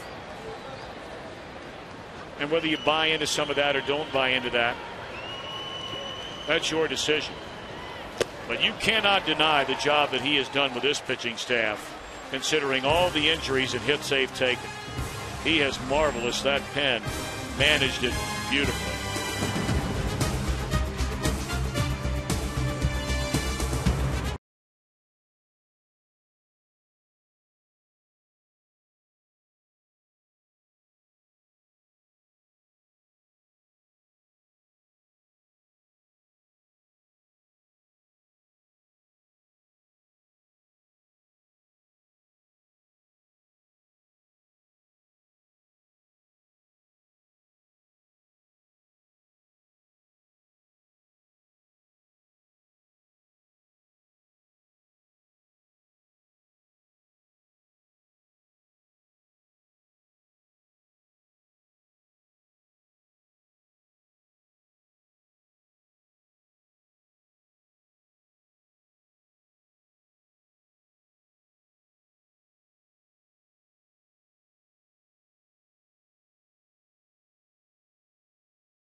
Ryan Hannigan will lead things off against the Houston closer, Brett Myers. First pitch swinging.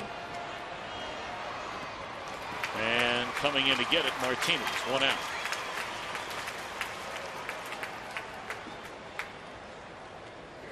Well, gentlemen, you can save 5 gallons of water for every day that you skip shaving. That's why Budweiser is asking baseball fans to join the Grow One Save a Million campaign to save water for World Environment Day.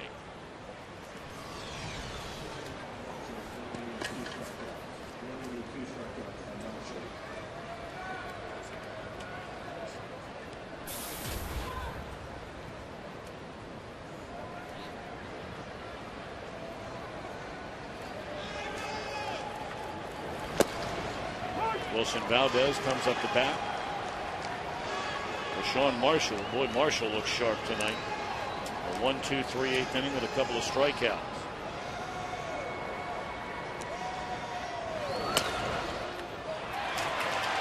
Two out.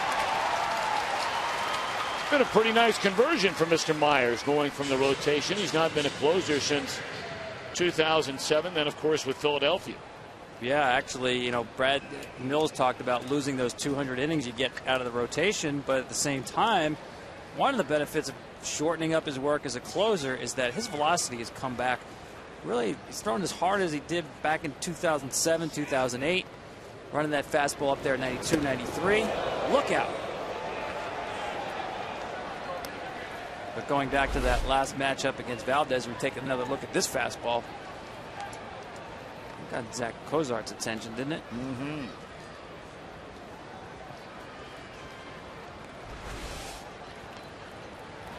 As you were doing your read for saving some water and growing one, I was watching Brett Myers pitch to Wilson Valdez. Didn't last long, that at bat. You got some hair on those chins, those two of them. You're not lying. Those guys have saved a lot of water. I mean, take a look at the facial hair there, Myers. You know, you're young and kind of hip. What do they call that? Well, I don't know what that is. I'm old and kind of stiff, so. That's a tumbleweed blown across the prairie, I think. But you know what? When you're a closer, you got to adopt a look. You need a song, you need a nickname, and you need a look. In the great tradition of Goose Gossage and Bruce Sutter. Now, Aroldis Chapman is going to have to work on the look.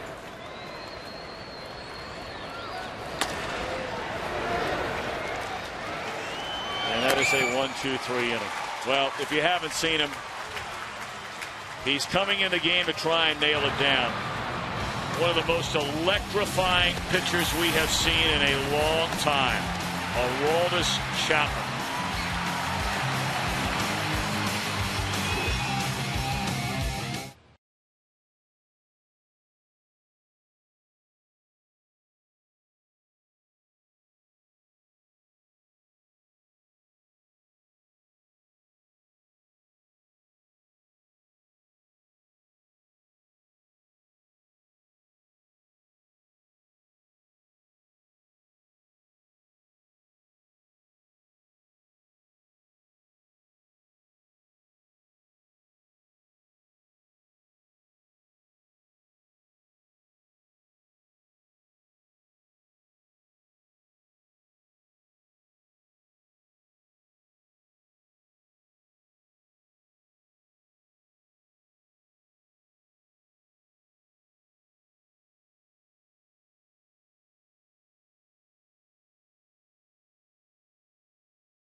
Sponsored by the makers of Bayer Advanced Aspirin, the official pain reliever of Major League Baseball. And boy, you talk about creating a pain.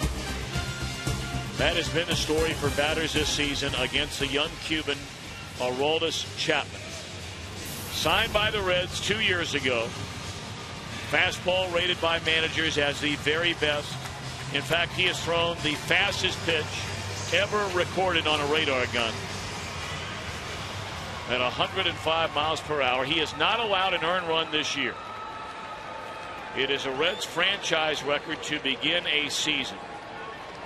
22 games. Got a save here last night, striking out the side. Ball one. Chapman has always had the stuff, but the difference this year, he is working quickly and he is throwing a pile of strikes. Last night, when he fanned the side, there wasn't contact made. So that foul ball by J.D. Martinez is a step in the right direction. Yeah, it's amazing to see. Basically, it's just fastball. And I say just fastball, it's obviously upper 90s. But this reminds me of when you were a kid and you went to the batting cages. That one cage at the very end was just humming the ball. This is like dropping quarters into that machine and standing there and knowing you're going to get the fastest fastball you're going to see. Nothing else. Pure heat. 1-2 on Martinez. Fastball up in the strike zone. Since being named the closer at Yankee Stadium, May the 20th, Chapman has faced 19 batters. He has not given up a hit. He has only allowed 1 walk. And that is another strikeout. 100 miles per hour. Aroldis Chapman. This guy is something else.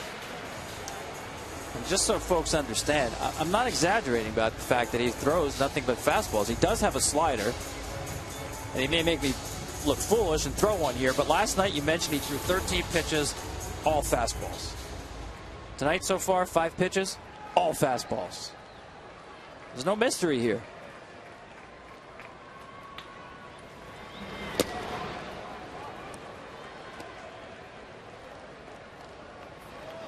Chapman went into spring training this year with a spot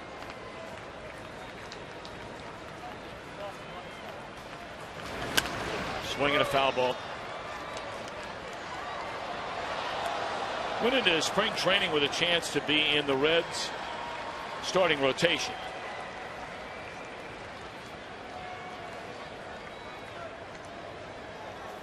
And he was without a doubt the best starting pitcher of all the teams that train in Arizona.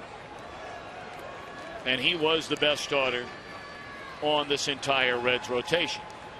But when Ryan Madson went down, when Nick Massett went down, and even more importantly when Bill Bray, another left-hander, went down with an injury, the Reds were forced to put Chapman back in the bullpen. And there were a lot of very disappointed people in that Reds front office when that happened. Well, I've always thought with his arm and the investment they have in him, more than $30 million, he needed to either be starting games or closing games. And here he's graduated to the closer role and really looks so good and so comfortable in this role. It's hard to imagine him now as a starter. A rare walk for Chapman.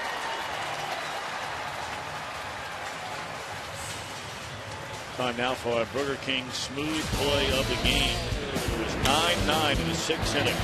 Votto had a 2-out single, and Brandon Phillips, a little bleeder down the right field line that brought in Votto to give the Reds a 10-9 lead. Phillips knocked in 2 more with a single in the 8th inning to put him in front by the current spread of 3.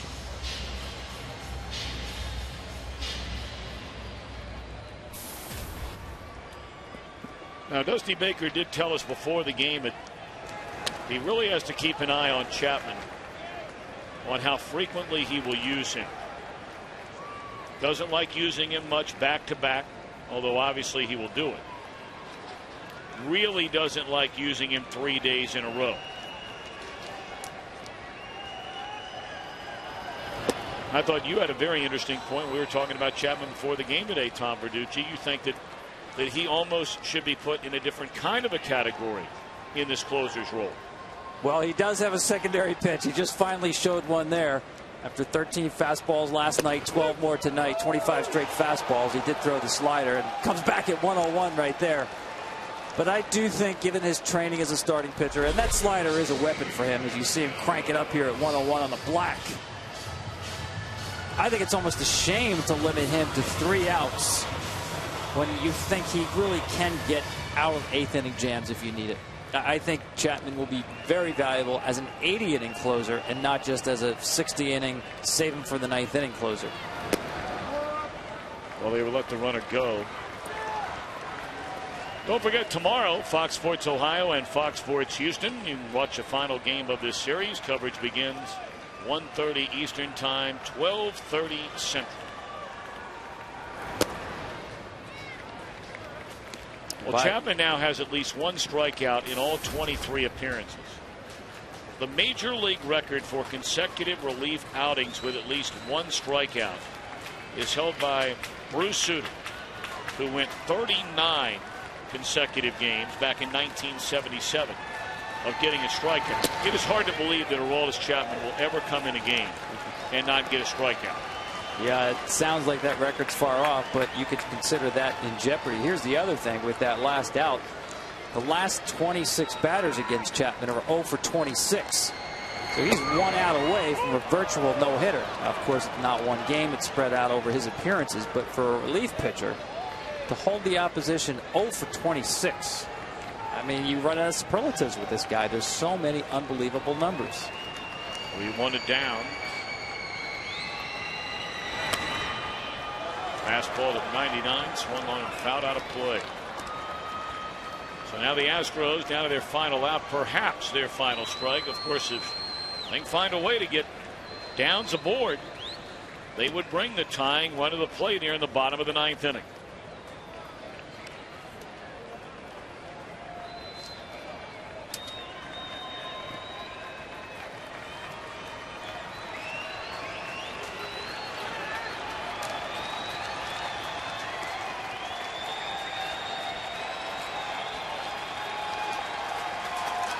Not only does Chapman have a strikeout in every game, 22 appearances, he has struck out at least 2 in now 17 of those.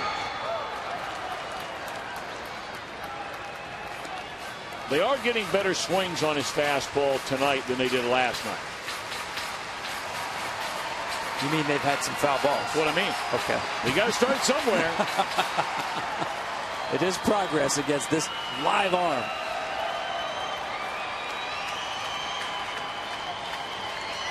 3-2. Struck him out, game over. Chapman fans aside in the 9th inning. And he has picked up saves in back-to-back Cincinnati wins in this series. He'll go for the sweep tomorrow. Save number 5 overall for the electrifying Aroldis Chapman. A wild one here tonight. 12-9, Cincinnati wins it, and they up their lead to 3.5 over the Cardinals in the National League Central. We're back to wrap things up after this message from your local station.